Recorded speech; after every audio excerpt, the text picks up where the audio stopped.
Shrimad Bhagavatam class 298 സ്കന്ധം 11 ആറാമത്തെ അധ്യായമായിട്ട് ശ്രീകൃഷ്ണ ഉദ്ധവ സംവാദാരംഭം. ഉദ്ധവരുമായിട്ടുള്ള സംവാദത്തിനുള്ള തുടക്കം കുറിക്കുന്നതായിട്ട്. അപ്പോൾ നമ്മൾ മഹാഭാരതത്തിൻ്റെ അവസാനത്തിലെത്താൻ പോകുമ്പോൾ ഇനി ലോകം അവസാനിക്കാൻ പോകുന്ന കാര്യങ്ങളെല്ലാമാണ് പറയുന്നത്. ലോകം അവസാനിക്കുന്നതിൻ്റെ മുമ്പിൽ എന്ന് പറഞ്ഞാൽ നമ്മളതിൻ്റെ മുമ്പിൽ തന്നെയാണുള്ളത്. അപ്പോൾ ഇന്നത്തെ ലോകക്രമവുമായിട്ട് അതിനെ ബന്ധിപ്പിച്ചുകൊണ്ട് നോക്കുന്നത് ഉചിതമായിരിക്കുമെന്ന് തോന്നുന്നു. കാരണം ഈ അധ്യായത്തിലൂടെയും കഴിഞ്ഞ കാര്യങ്ങളെല്ലാം ഏകദേശം എന്തെല്ലാമാണോ ശ്രീഹരി പ്രപഞ്ചത്തിൽ ചെയ്തു വെച്ചത് അതെല്ലാമാണ് പറയാൻ പോകുന്നത്.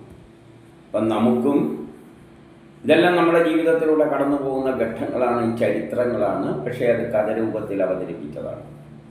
അപ്പം നമ്മളെവിടെ നിൽക്കുന്നു എന്ന് നമ്മൾ നോക്കണം. വേദം തന്നെ പറഞ്ഞിരിക്കുന്നത് മഹാഭാരത യുദ്ധക്ഷേത്രത്തിൽ വെച്ച് ഒരു അമ്പിനാൽ ദ്രോണാചാര്യരുടെ പത്നിയുടെ പക്ഷി വയറ് കീറിയിട്ട് 4 മുട്ടകൾ പുറത്തു വന്ന് അത് വിരിഞ്ഞുണ്ടാകുന്ന കുട്ടികൾ വേദങ്ങൾ അപ്പോഴാണ് സംസാരിക്കുന്നത് എന്ന്. അതായത് അർത്ഥം മനസ്സിലാക്കിക്കൊണ്ട് വേദങ്ങൾ പുറത്തേക്ക് വരുന്ന കാലഘട്ടത്തിലാണ് മഹാഭാരത യുദ്ധം നടക്കുന്നതെന്ന് പറഞ്ഞു വെച്ചു. നമ്മളും വേദത്തിലെ അർത്ഥത്തിലേക്ക് തന്നെയാണ് നോക്കിക്കൊണ്ടിരിക്കുന്നത്. ഇനി ചില സംഭവങ്ങളുടെ അടിസ്ഥാനത്തിൽ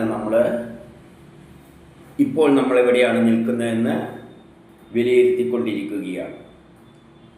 ഈ കഥയും ലോകചരിത്രവുമായിട്ട് ഏകദേശം ബന്ധപ്പെട്ടുകൊണ്ട് തന്നെയാണ്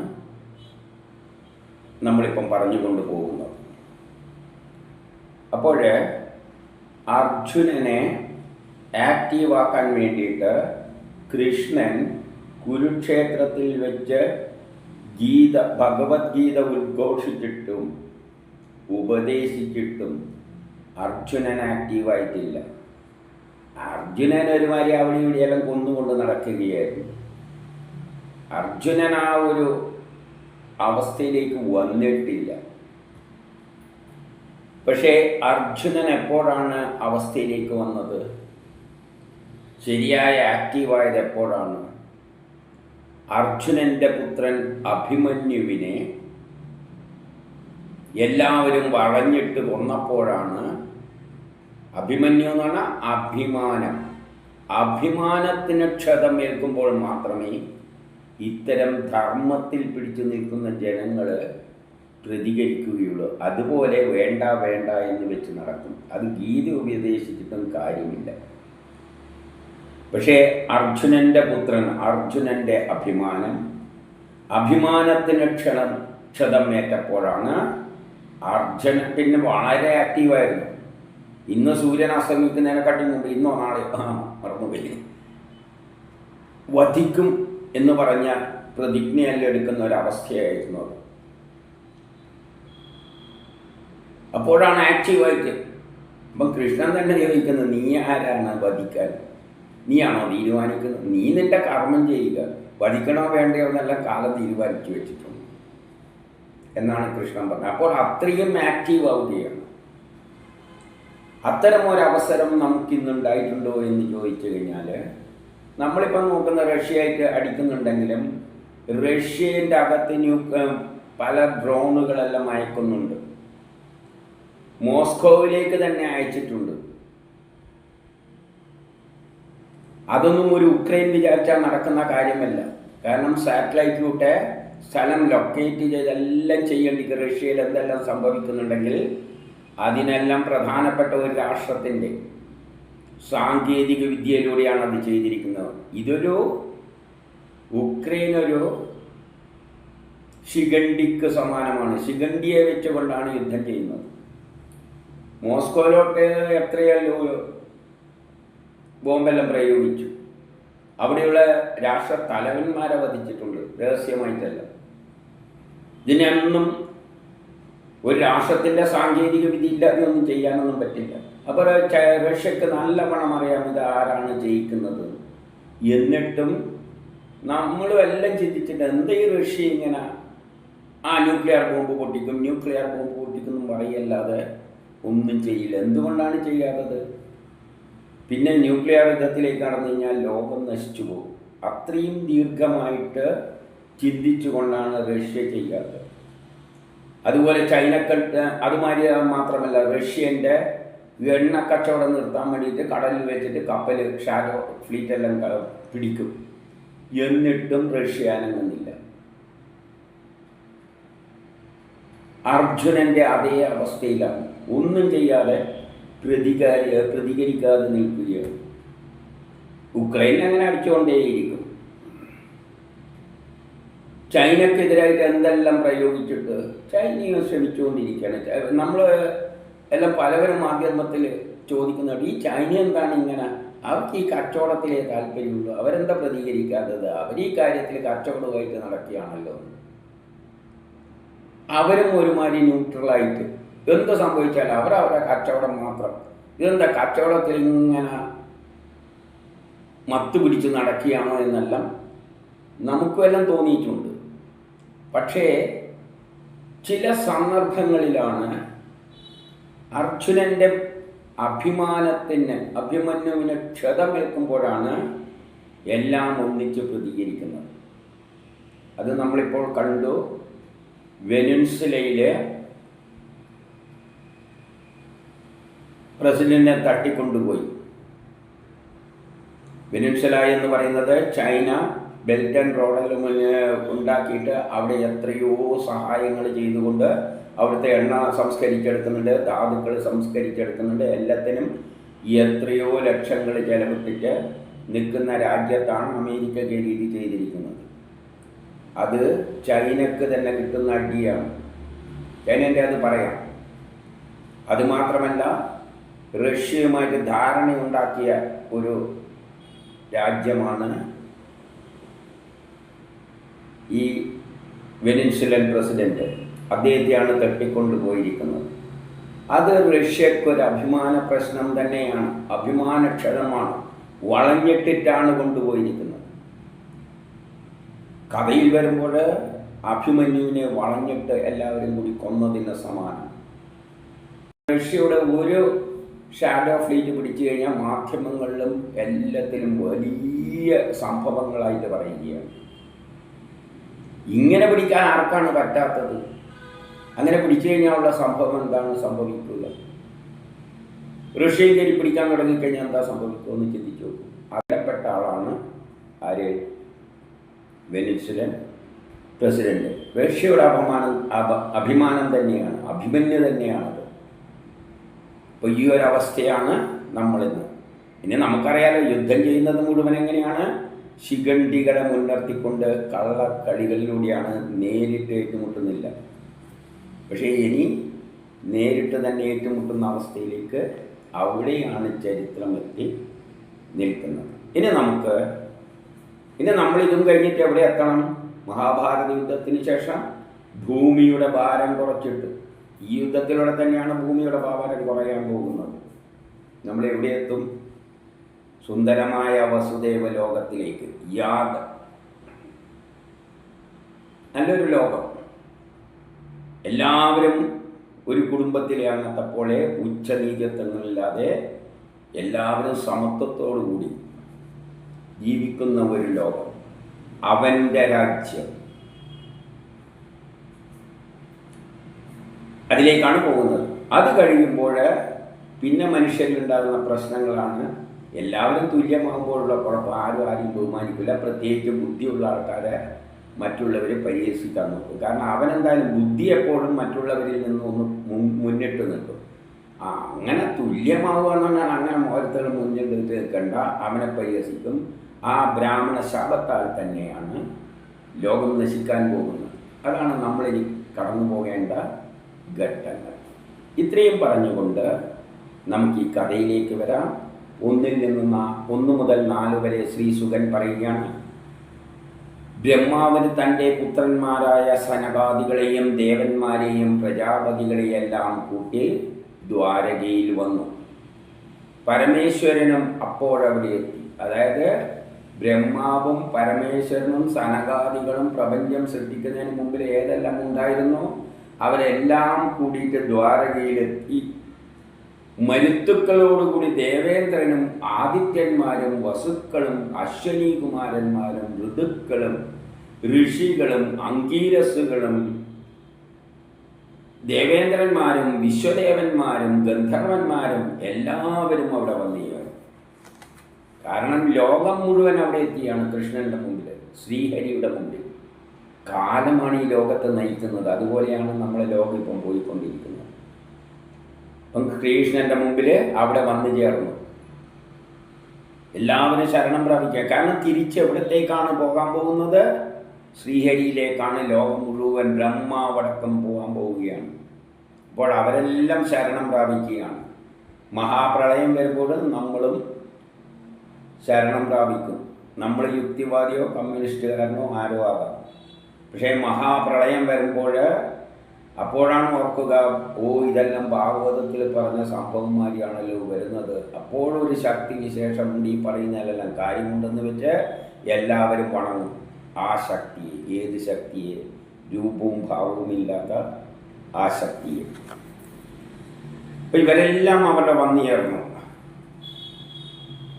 ഭഗവാൻ ഏത് ശരീരം കൊണ്ട് ലോകവാസികളുടെ മനസ്സിനെ സന്തോഷിപ്പിച്ചുവോ, ഏതൊരു ഭഗവാൻ സകല ജനങ്ങളുടെയും പാപം കളഞ്ഞുവോ, ആ ഭഗവാന്റെ തിരുമേനി കാണുവാൻ അവിടെ വന്നു. അദ്ദേഹത്തെ നേരിലൊന്ന് കാണാൻ വേണ്ടിയിട്ട് എല്ലാവരും അവിടെ വരികയാണ്, ദ്വാരകയിൽ. അപ്പം ദ്വാരകയാണ് ഈ ഒരു യദുവംശത്തിൻ്റെ ലോകം ഒന്നായി തീർന്നതിൻ്റെ അവസാനത്തെ ലോകം. എല്ലാവരും തുല്യരാണ്. പക്ഷേ നാട് ജനങ്ങൾ ദുഷിച്ചുപോയി, അഹങ്കാരികളായിട്ട് മാറി. തുല്യത വരുമ്പോഴുള്ള കുഴപ്പമാണ് അഹങ്കാരം. അതിന് പിന്നെ മരുന്നൊന്നുമില്ല, ലോകത്തെ തന്നെ അടിച്ച് നശിപ്പിക്കുക. എല്ലാ ഐശ്വര്യങ്ങളും തിരഞ്ഞ ദ്വാരകയിൽ. അപ്പം ദ്വാരക എങ്ങനെയാണ്? എല്ലാ ഐശ്വര്യങ്ങളും ഉണ്ട്. ജനങ്ങൾക്കെല്ലാം വളരെ സുഭിക്ഷമാണ്, ഒന്നിനും കുറവില്ല. അങ്ങനെയുള്ളൊരു ലോകമായിട്ടാണ് മാറുന്നത്. എല്ലാ ദാനവും എല്ലാം തികഞ്ഞ ലോകം. സൗന്ദര്യത്തോടുകൂടി നിൽക്കുന്ന ഭഗവാന്റെ രൂപത്തെ ദർശിച്ചിട്ട് വർണ്ണിച്ചിട്ടും അവർക്ക് മതി വരുന്നില്ല. ആ സുന്ദരമായ ലോകത്തെ വർണ്ണിച്ചിട്ടും ആർക്കും മതി വരുന്നില്ല. ആ രൂപം തന്നെയാണ്, പ്രപഞ്ചം തന്നെയാണ് ആ ശക്തി. അത്രയും സുന്ദരമായ ലോകമാണ് ആയിരിക്കുന്നത്. ലോകം അങ്ങനെയുള്ള ഏറ്റവും ശാസ്ത്ര സാങ്കേതിക വിദ്യയിൽ ഏറ്റവും സുന്ദരമായ ലോകമാണ് അവിടെ ഉണ്ടായിരിക്കുന്നത്. നമ്മളവിടത്തേക്ക് വേണം പോകുന്നത്, നമ്മളവിടെ എത്തുക തന്നെ ചെയ്യും. ദേവന്മാരാകട്ടെ സ്വർഗലോകത്തിലിരിക്കുന്ന ഉദ്യാനത്തെ പൂക്കളാൽ മറച്ചുകൊണ്ട് ഭഗവാനെ സ്തുതിച്ചു. എല്ലാ പൂക്കളും, സ്വർഗത്തിലുള്ള പൂക്കളെല്ലാം കൊണ്ടുവന്ന് അവിടെ അഭിഷേകം ചെയ്തുകൊണ്ട് കൃഷ്ണനെ തന്നെ മൂടത്തക്കൊണ്ടെന്നും അദ്ദേഹത്തെ സ്തുതിക്കുകയാണ്. കർമ്മപാശത്തിൽ നിന്നും മോക്ഷം പ്രതീക്ഷിച്ചുകൊണ്ട് ഭഗവാന്മാർ തങ്ങളുടെ മനസ്സ്, ബുദ്ധി, ഇന്ദ്രിയങ്ങൾ, പ്രാണൻ മുതലാവിയാൽ ആ ചരണങ്ങളെ നമസ്കരിക്കുന്നു. എല്ലാവരും പറയുകയാണ്, അങ്ങയുടെ ചരണത്തെ നമ്മൾ നമസ്കരിക്കുകയാണ്. സത്വരജോ തമോ ഗുണങ്ങളാൽ തൻ്റെ മായയാൽ അന്തരാമിയായിരുന്നു കൊണ്ട് തൻ്റെ മഹത്വത്തെ ഏതു തരമെന്ന് തിരിച്ചറിയുവാൻ കഴിയാത്ത വിധം ഈ ലോകം സൃഷ്ടിക്കുന്നു, സംരക്ഷിക്കുന്നു, സംഹരിക്കുന്നു. അദ്ദേഹത്തെ സ്തുതിക്കുകയാണ്. അങ്ങ് എല്ലാവരുടെയും ഉള്ളിലിരുന്നു കൊണ്ട് സത്വരജോ ഗുണങ്ങൾ തമോ ഗുണങ്ങളാൽ ന്യൂട്ടൻ്റെ first law, second law, third law പ്രകാരം തൻ്റെ മായയാൽ അകപ്പെടുത്തിക്കൊണ്ട് എല്ലാവരുടെയും ഉള്ളിൽ ഇരുന്നു കൊണ്ട് തൻ്റെ മഹത്വത്തെ ആർക്കും തിരിച്ചറിയുവാൻ കഴിയാത്ത വിധം മായയാൽ മറക്കപ്പെട്ടതുകൊണ്ട് ഇതെല്ലാം ആ ശക്തിവിശേഷമാണ് നമ്മളിലൂടെ ചെയ്യിക്കുന്നത് എന്ന് മനസ്സിലാക്കാൻ കഴിയാതെ നമുക്കും മനസ്സിലായിട്ടില്ല. ഈ ലോകത്തെ മുന്നോട്ടേക്ക് നയിക്കുന്ന, ലോകമഹായുദ്ധത്തിലേക്ക് നയിക്കുന്ന ആ ശക്തി തന്നെയാണ്. അത് ലോകത്തിലെ ഒരു നേതാവിനെ പിടിച്ചുകൊണ്ട് തന്നെയാണ് മുന്നോട്ടേക്ക് പോകുന്നത്. നമുക്കത് മനസ്സിലായിട്ടില്ല. പക്ഷേ കാലം അതിലൂടെ ഇന്നല്ലെങ്കിൽ നാളെ അത് തിരിച്ചറിയും. ലോകത്തിൻ്റെ ഒരു പക്ഷം പിടിച്ചുകൊണ്ട് തന്നെയാണ് ലോകം കൊളോണിയലിസത്തിന് ശേഷം രണ്ടായി തിരിഞ്ഞിട്ടുണ്ട്. വിദേശാധിപത്യത്തിന് ശേഷം അതിലൊരു പക്ഷത്തെ പിടിച്ചുകൊണ്ട് തന്നെയാണ് കാലം മുന്നോട്ടേക്ക് പോകുന്നത്. അതേസമയം അതിൽ നിന്നെല്ലാം അകന്നു നിൽക്കുന്നുണ്ട്. എല്ലാം ചെയ്യിപ്പിക്കുന്നത് അതാണെങ്കിലും അതിൽ നിന്നും മാറി നിൽക്കുന്നുണ്ട്. കാരണം അദ്ദേഹം രാഗാദി ദോഷങ്ങൾക്ക് അതീതനാണ്. അദ്ദേഹത്തിന് രാഗവും ആരോടും ദോഷവും വിദ്വേഷവും ഒന്നുമില്ല. പക്ഷെ അദ്ദേഹം വിഭാവനം ചെയ്ത ഒരു ലോകമുണ്ട്. അത് അദ്ദേഹത്തിന് ഉണ്ടാക്കണം, ഒടുവിൽ അത് നശിപ്പിക്കുകയും വേണം. അതിൽ മാറ്റമില്ല. അങ്ങ് ആത്മസുഖത്തിൽ രമിക്കുന്നു. അദ്ദേഹം തന്നിൽ തന്നെ രമിക്കുന്ന വ്യക്തിയാണ്. ഏത്? ശ്രീഹരി അല്ലെങ്കിൽ ബ്രഹ്മം. 9 സകലഭൂതങ്ങൾക്കും സ്തുത്യർഹനായ പുരുഷോത്തമൻ രാഗാദി ദോഷങ്ങളോടുകൂടിയ മനുഷ്യർക്ക് നിൻ തിരുവടിയുടെ കീർത്തി കൊണ്ടും ഏത് വിധം ചിത്തശുദ്ധി ഉണ്ടാക്കുന്നുവോ അദ്ദേഹത്തെ ആരാധിക്കുന്നവർക്ക് എന്തുണ്ടാകും? മനഃശുദ്ധി ഉണ്ടാകും. ആ ശക്തിയെ മനസ്സിലാക്കിക്കൊണ്ട് ജീവിക്കുന്നവർക്ക് മനഃശുദ്ധി ഉണ്ടാകും. അത് വേദം, ശാസ്ത്രപഠനം, ദാനം, തപസ്, കർമാനുഷ്ഠാനം മുതലാവിയാൽ ഉണ്ടാകുന്നതല്ല. പഠിച്ചതുകൊണ്ടോ ജ്ഞാനം നേടിയതുകൊണ്ടോ അതുണ്ടാവില്ല. കാരണം വേദങ്ങളെല്ലാം തന്നെ ആധുനിക സയൻസാണ്. ആധുനിക സയൻസിൽ പെടുന്നതല്ല അതിന് മുകളിലുള്ള ബ്രഹ്മം. അത് പരാസയൻസാണ്. അതുകൊണ്ടാണ് നമ്മുടെ ശാസ്ത്രജ്ഞന്മാർ അവിടെ എത്തിയപ്പോൾ അതിൻ്റെ അപ്പുറം എനർജി വരെ എത്തി. എനർജിക്ക് അപ്പുറമുള്ള ആ ഈശ്വരൻ ഏതിൽ നിന്നാണോ പ്രപഞ്ചമുണ്ടായത് അതിനെ അന്വേഷിക്കാൻ നോക്കിയപ്പോൾ ഈ പഠിച്ച തത്വങ്ങളെല്ലാം പൊളിഞ്ഞു പോകും. അതുകൊണ്ട് മതിയാക്കി. ശാസ്ത്രം അവിടെ നിന്നും അതിൻ്റെ അപ്പുറമുള്ള ശാസ്ത്രമാണ് പരാസയൻസ്. അതാണ് ആത്മീയത. അതായത് രൂപവും ഭാവവും ഇല്ലാത്ത ഒരു ശക്തി വിശേഷമാണ് പ്രപഞ്ചത്തെ സൃഷ്ടിച്ചിരിക്കുന്നത്. അതാണ് ഇതിൻ്റെ പിന്നിലെല്ലാമെങ്കിലും അത് ഇതിൽ നിന്നും മറഞ്ഞു നിൽക്കും. അതിനെ നമുക്ക് ഉപകരണങ്ങളൊന്നും കാണാൻ പറ്റില്ല. നമ്മൾ ബുദ്ധി ഉപയോഗിച്ച് മനസ്സിലാക്കിക്കൊള്ളുക. ഏതോ ഒരു ശക്തി ഉണ്ടെന്നേ മനസ്സിലാക്കാൻ പറ്റൂ, അല്ലാതെ അതിനെ പൂർണ്ണമായിട്ടും മനസ്സിലാക്കാൻ പറ്റില്ല. ഏതൊരു തൃപ്പാദങ്ങളെ മുനികൾ മോക്ഷത്തിനായി കൊണ്ട് ധ്യാനിച്ചിരുന്നുവോ ആ തൃപ്പാദത്തെയാണ് മുനികൾ ധ്യാനിക്കുന്നത്. ആത്മജ്ഞാനിയായ ഭക്തർ സ്വർഗം കടന്ന് സ്വരൂപമുക്തി പ്രാപിക്കാൻ 3 സവനങ്ങളിലും പൂജിക്കുന്നു. അതായത് മോക്ഷം പ്രാപിക്കാൻ പോകുന്നവരെല്ലാം അദ്ദേഹത്തിൻ്റെ ചിന്തയോടെ, അപ്പോൾ അവർ സ്വർഗവും കടന്നിട്ട് എവിടത്തേക്ക് എത്തും? ആ ബ്രഹ്മത്തിൽ പോയി ലയിക്കും. ആ തൃപ്പാദങ്ങൾ ഞങ്ങളുടെ അശുദ്ധവാസനകളെ നശിപ്പിക്കുവാൻ അങ്ങയുടെ അഗ്നിയാൽ സാധിക്കണേ. അതുകൊണ്ട് നമ്മളെ ദുർവാസനകളെല്ലാം നശിപ്പിക്കണേ എന്ന് ബ്രഹ്മാദി ദേവകൾ അദ്ദേഹത്തോട് അപേക്ഷിക്കണം. നമ്മൾ ആ വാസനകളൊന്ന് ഇല്ലാതാക്കണമെന്ന് പ്രാർത്ഥിക്കുകയാണ്. 11-12 അങ്ങയുടെ ഏതൊരു കരങ്ങളാൽ ദീക്ഷിതന്മാരിലൂടെ വേദത്രയങ്ങൾ ഉപദേശിക്കപ്പെട്ടു. അങ്ങ് തന്നെയാണ് വേദങ്ങൾ, ശാസ്ത്രങ്ങളെല്ലാം ഉണ്ടാക്കി. ആ ശാസ്ത്രത്തിൻ്റെ അടിസ്ഥാനത്തിലാണ് സൃഷ്ടി നടത്തിയിരിക്കുന്നത്.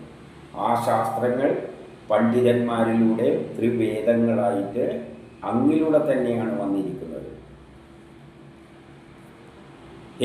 ഏതൊന്നിലൂടെ ഹവിസിനെ എടുത്ത് ഗാഹ്യപത്യം മുതലായ യജ്ഞാദികളാൽ ധ്യാനിക്കപ്പെടുന്നുവോ ആ വേദങ്ങളിൽ പറയുന്ന കർമ്മങ്ങളുടെ അടിസ്ഥാനത്തിൽ അല്ലെങ്കിൽ സയൻസിൻ്റെ അടിസ്ഥാനത്തിലാണ് നമ്മൾ യജ്ഞങ്ങളെല്ലാം നടത്തി ലോകത്തെ പുരോഗതിയിലേക്ക് നയിക്കുന്നത്. യാതൊരു അങ്ങയുടെ ആത്മജ്ഞാന യോഗത്താൽ അങ്ങയുടെ മായാസ്വരൂപത്തെ യോഗികളും മറ്റും അറിയുവാൻ ശ്രമിക്കുന്നുവോ അതേസമയം യോഗികളായവർ ഈ ഭൗതിക കാര്യങ്ങളിൽ, ഭൗതിക ലോകത്തിലെ കാര്യങ്ങളിൽ നിന്നെല്ലാം വിട്ട് യോഗമാർഗയിലൂടെ ഈ അങ്ങേരെ മനസ്സിലാക്കാനും ശ്രമിക്കുന്നു. വളരെ ദിവസങ്ങളിലൂടെ അങ്ങയുടെ തിരുമാറിലെ ലക്ഷ്മി ദേവിയാൽ അർപ്പിക്കപ്പെട്ട വനമാല വാടിയത്. ലക്ഷ്മി ദേവി അങ്ങയുടെ മാറിലെ വനമാല അണിയിച്ചിട്ടുണ്ട്. അത് കുറേ കാലം കഴിഞ്ഞുകൊണ്ട് വാടാൻ പോവുകയാണ്. തന്നെ ലോകം നശിക്കാൻ പോവുകയാണ്. ആ വാടാൻ പോകുമ്പോൾ മറ്റുള്ള വനമാലകളെല്ലാം എനിക്കവിടെ കയറണം എന്ന് വാശി കൂട്ടുകയാണ്. അങ്ങനെയുള്ള നിൻ തിരുവടി ഞങ്ങളുടെ വാസനകളെ നശിപ്പിക്കണമേ. അങ്ങയുടെ അഗ്നിയാണ്. അഗ്നിയിലൂടെയാണ് എല്ലാം നശിക്കാൻ പോകുന്നത്. ലോകം അവസാനം കത്തിയെരിഞ്ഞില്ലാതെയാകും.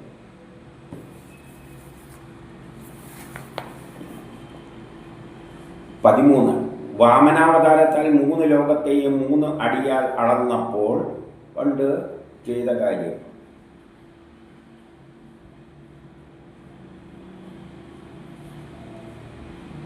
പിരിഞ്ഞ ഗംഗയോടുകൂടി.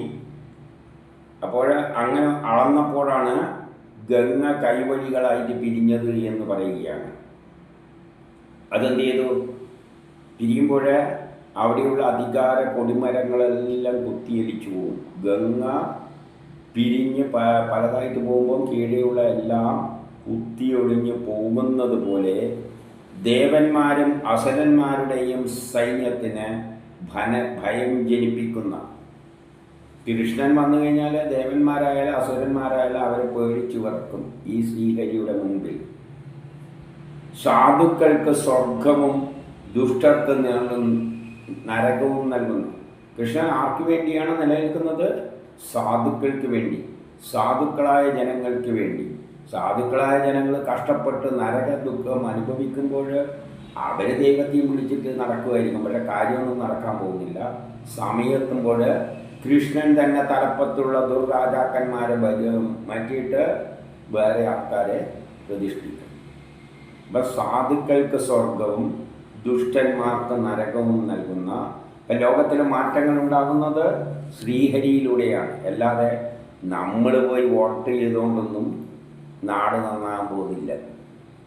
വോട്ടിങ്ങിലൂടെയൊന്നും അല്ല, നമ്മളല്ല ചെയ്യുന്നത്. നമ്മൾ പാവങ്ങളാണ്, നമുക്കൊന്നും അറിയില്ല. എന്തെല്ലോ നമ്മൾ ചെയ്തു കൂട്ടും. പക്ഷേ അതെല്ലാം ആ ശക്തിവിശേഷം തീരുമാനിച്ചിട്ടുണ്ട്. ലോകം മാറിയത് 1-ാം ലോകമഹായുദ്ധത്തിലൂടെയാണ്. ഒരു വ്യവസ്ഥയിലേക്ക്, പിന്നെ കൊളോണിസത്തിലേക്ക് പോയി. 2-ാം ലോകമഹായുദ്ധത്തിലൂടെയാണ് കൊളോണിസെല്ലാം അടിച്ചു മാറ്റിയിട്ട് പുതിയൊരു വ്യവസ്ഥയിൽ ലോകം 2ആയിട്ട് തിരിഞ്ഞത്. ഇനി 3-ാം ലോകമഹായുദ്ധത്തിലൂടെയാണ് ലോകത്തെ മുഴുവൻ ഒരൊറ്റ തറവാടാക്കാൻ പോകുന്നത്. അല്ലാതെ നമ്മൾ വോട്ട് ചെയ്തിട്ട് ഒന്നുമല്ല ഈ ലോകം മാറാൻ പോകുന്നത്. അതവിടെ 3-ാം ലോകമഹായുദ്ധത്തിന് തിരികൊളുത്തിക്കഴിഞ്ഞു. അല്ലാതെ നമ്മളിവിടെയുള്ള ചെയ്യൽ പഞ്ചായത്ത് ഇലക്ഷനോ മറ്റേ കോർപ്പറേഷൻ ഇലക്ഷനോ അല്ലെങ്കിൽ സംസ്ഥാന ഇലക്ഷനോ ഇതിലൂടെയൊന്നും അല്ല ലോകം മാറാൻ പോകുന്നത്. ലോകം മാറാൻ പോകുന്നത് 3-ാം ലോകമഹായുദ്ധത്തിലൂടെ. അതവിടെ തിരികൊളുത്തിയിട്ടുണ്ട്. അതിൽ അർജുനൻ്റെ പുത്രൻ അഭിമാനത്തിന് ക്ഷതമേൽക്കുന്ന ഘട്ടത്തിലാണ് നമ്മളിന്ന് എത്തി നിൽക്കുന്നത്. അപ്പം ദുഷ്ടന്മാർക്ക് നരകവും തരുന്ന, എല്ലായിടവും വ്യാപിച്ചിരിക്കുന്ന ഈശ്വരൻ, ഹേ ഈശ്വര, അങ്ങാണ് ഈ പ്രപഞ്ചം മുഴുവൻ വ്യാപിച്ചിരിക്കുന്ന ആ ശക്തിവിശേഷമാണ്. അങ്ങനെയുള്ള നിൻ തിരുവടിയുടെ ചരണങ്ങളെ ആശ്രയിക്കുന്ന ഞങ്ങളുടെ പാപങ്ങൾ നശിപ്പിക്കണേ. നമുക്കതേ പറയാൻ പറ്റും. അങ്ങയോട് ആശ്രയിക്കുക, അങ്ങേര് വന്ന് പാപങ്ങളെല്ലാം ഇല്ലാതാക്കി തരും. പരസ്പര യുദ്ധത്തിൽ പീഡിതരായ ബ്രഹ്മദേവൻ പോലുള്ളവർ പരസ്പര യുദ്ധങ്ങളിൽ പീഡിതരായ, നാട്ടിൽ മുഴുവൻ യുദ്ധങ്ങൾ, പരസ്പരം അടിപിടിയും കലഹങ്ങളും ഉണ്ടായപ്പോൾ ബ്രഹ്മദേവൻ പോലുള്ള ദേവന്മാർ മൂക്കു കയറിട്ട കാളകൾ പോലെ, ബ്രഹ്മദേവൻ പോലെയുള്ള ദേവന്മാർക്കൊന്നും ഒന്നും ചെയ്യാൻ പറ്റിയില്ല.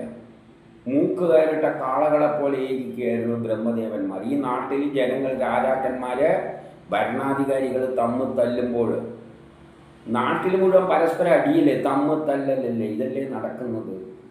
ഇങ്ങനെ പക്ഷേ ബ്രഹ്മദേവാദികൾക്കെല്ലാം എന്തോ ചെയ്യാൻ പറ്റുമെന്ന് വെച്ചാൽ ഒരു ചുക്കും ചെയ്യാൻ പറ്റില്ല. മൂക്ക് കയറിട്ട കാള പോലെ ഇരിക്കുകയാണ്. കാളകൾ പോലെ ഏവരുടെയും അധീനതയിലുള്ള അങ്ങ് കാലരൂപയായ പ്രകൃതി പുരുഷന്മാരെ കൊണ്ട് ശ്രേഷ്ഠമായ താങ്കളുടെ തൃപ്പാദങ്ങൾ ഞങ്ങളിൽ ക്ഷേമം നൽകണേ. അതുകൊണ്ട് അങ്ങ് തന്നെ, ഞങ്ങൾക്കൊന്നും ചെയ്യാൻ പറ്റുന്നില്ല, അങ്ങ് തന്നെ നമുക്ക് ക്ഷേമം നൽകണേ. ഇതേതവസ്ഥയിലാണ്? ഇത് മൂന്നാം ലോക മഹായുദ്ധത്തിൻ്റെ അവസ്ഥയല്ല. നല്ലൊരു ലോകമുണ്ടായതിൻ്റെ ശേഷം ജനങ്ങൾ തമ്മിൽ തല്ലുമ്പോഴുള്ള അവസ്ഥയാണ്. ഈ പ്രപഞ്ചത്തിലെ സൃഷ്ടിസ്ഥിതി സംഹാരത്തിന് കാരണമായ പ്രകൃതി, ജീവൻ, മഹത്തത്വം ഇവയുടെ നിയമകൻ എന്ന് വേദങ്ങൾ പറയുന്ന താങ്കൾ സൃഷ്ടിസ്ഥിതി സംഹാരത്തിന് കാരണമായ പ്രകൃതിയും ജീവനും മഹാതത്വങ്ങളും എല്ലാ സയൻസും ഇവയുടെ നിയമങ്ങളെല്ലാം ഉണ്ടാക്കിയതാരാണ്? അങ്ങാണെന്ന് വേദങ്ങൾ പറയുന്നു. വേദങ്ങൾ എന്ന് പറഞ്ഞാൽ സയൻസ് എവിടെ നിന്ന് വന്നു? പ്രപഞ്ചം സൃഷ്ടിക്കുന്ന ആ സമയത്ത് ആ ശക്തിയിൽ നിന്നാണ് ലോകത്തിലുള്ള എല്ലാ സയൻസും ഉണ്ടായിട്ടുള്ളത്. താങ്കൾ വളരെ വേഗം എല്ലാറ്റിനെയും നശിപ്പിക്കുവാനായി പ്രവർത്തിച്ചു കൊണ്ടിരിക്കുന്നു. അപ്പോൾ അങ്ങിപ്പോൾ എല്ലാം നശിപ്പിക്കാൻ, പ്രളയത്തിലൂടെ ലോകത്തെ തന്നെ നശിപ്പിക്കാൻ തയ്യാറായി നിൽക്കുകയാണ്. ചതുർമാസങ്ങളെ സംവത്സരമാക്കി കാലരൂപിയായി ഭവിക്കുന്നു. കാലമായിട്ടാണ് അങ്ങ് ആക്ട് ചെയ്യുന്നത്. ചതുർമാസങ്ങൾ 4 മാസങ്ങളുടെ എത്ര എണ്ണമുണ്ട്? 3. 4 3 × 12, അതായത് സംവത്സരം. ഈ സംവത്സരങ്ങളുടെ അങ്ങ് കാലം, സമയത്തിൻ്റെ ക്രമം അനുസരിച്ച് ലോകത്തെ മുഴുവൻ ഇല്ലാതാക്കാൻ പോവുകയാണ് അങ്ങ്. താങ്കളിൽ നിന്നും പുരുഷൻ ശക്തി നേടി ഈ പ്രപഞ്ചത്തെ ഗർഭം കണക്കെ മഹത്തത്വത്തെ ധരിക്കുന്നു. താങ്കളിൽ നിന്നാണ് ആദ്യം പുരുഷനുണ്ടായത്. പുരുഷനിൽ നിന്നും ശക്തി നേടിക്കൊണ്ടാണ് പ്രപഞ്ചം ഗർഭരൂപത്തിൽ സയൻസിൻ്റെ മഹത്തത്വങ്ങളുടെ അടിസ്ഥാനത്തിൽ രൂപം കൊണ്ടത്. ആ പുരുഷൻ മഹാശക്തിയാൽ തൻ്റെ അടുക്കൽ നിന്നും പഞ്ചഭൂതങ്ങൾ, മനസ്സ്, അഹങ്കാരം എന്നിവയാൽ സ്വജന്മമായ ബ്രഹ്മാണ്ഡകോശം സൃഷ്ടിച്ചു. അങ്ങെന്ത് ചെയ്തു? ആ പുരുഷൻ എന്ത് ചെയ്തു?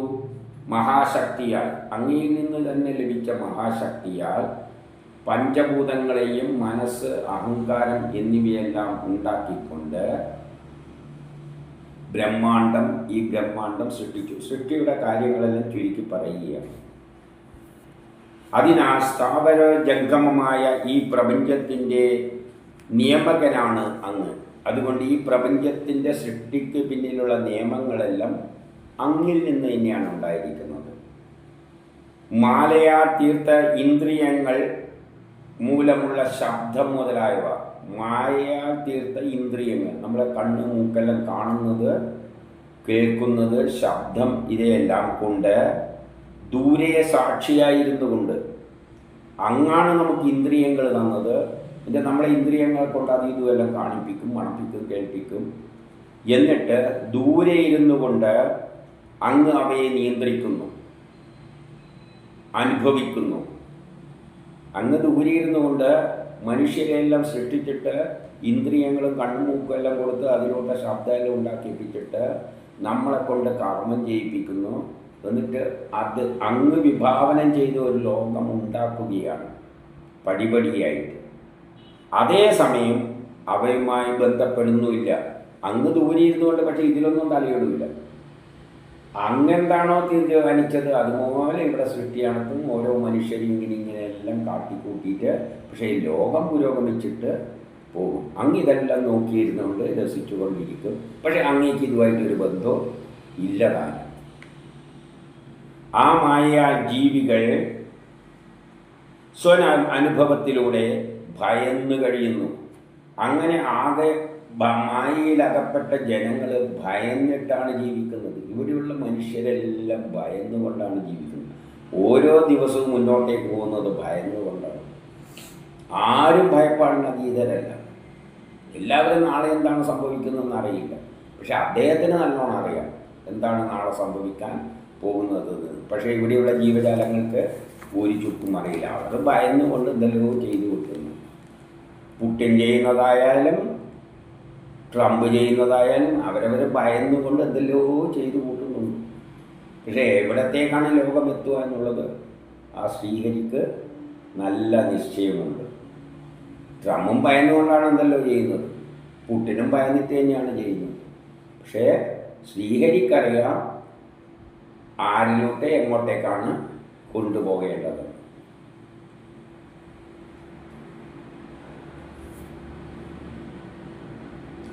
പതിനെട്ട്, മന്ദഹാസത്താലും നല്ല മിഴികളെ കൊണ്ട് കണ്ടിട്ട് നോക്കി മന്ദഹാസത്താലും ശിരോധപയോഗ വാക്കുകളാലും, അതായത് ലൈംഗികപരമായ വാക്കുകളും എല്ലാമായാലും കാമകലകളാലും കാമത്താലും യാതൊരു അങ്ങയുടെ ചിത്തത്തെ അതായത് ഭഗവാന്റെ ചിത്തത്തെ 16,000 ഭാര്യമാർക്കും മയക്കുവാൻ കഴിഞ്ഞിട്ടില്ല. അവർ കണ്ണു മൂക്കുമെല്ലാം കാണിച്ചിട്ടുണ്ട്, പലതും കാട്ടിയിട്ടുണ്ടെങ്കിലും ഈ 16,000 ഭാര്യമാർക്കും അങ്ങയെ മയക്കുവാനായിട്ടില്ല.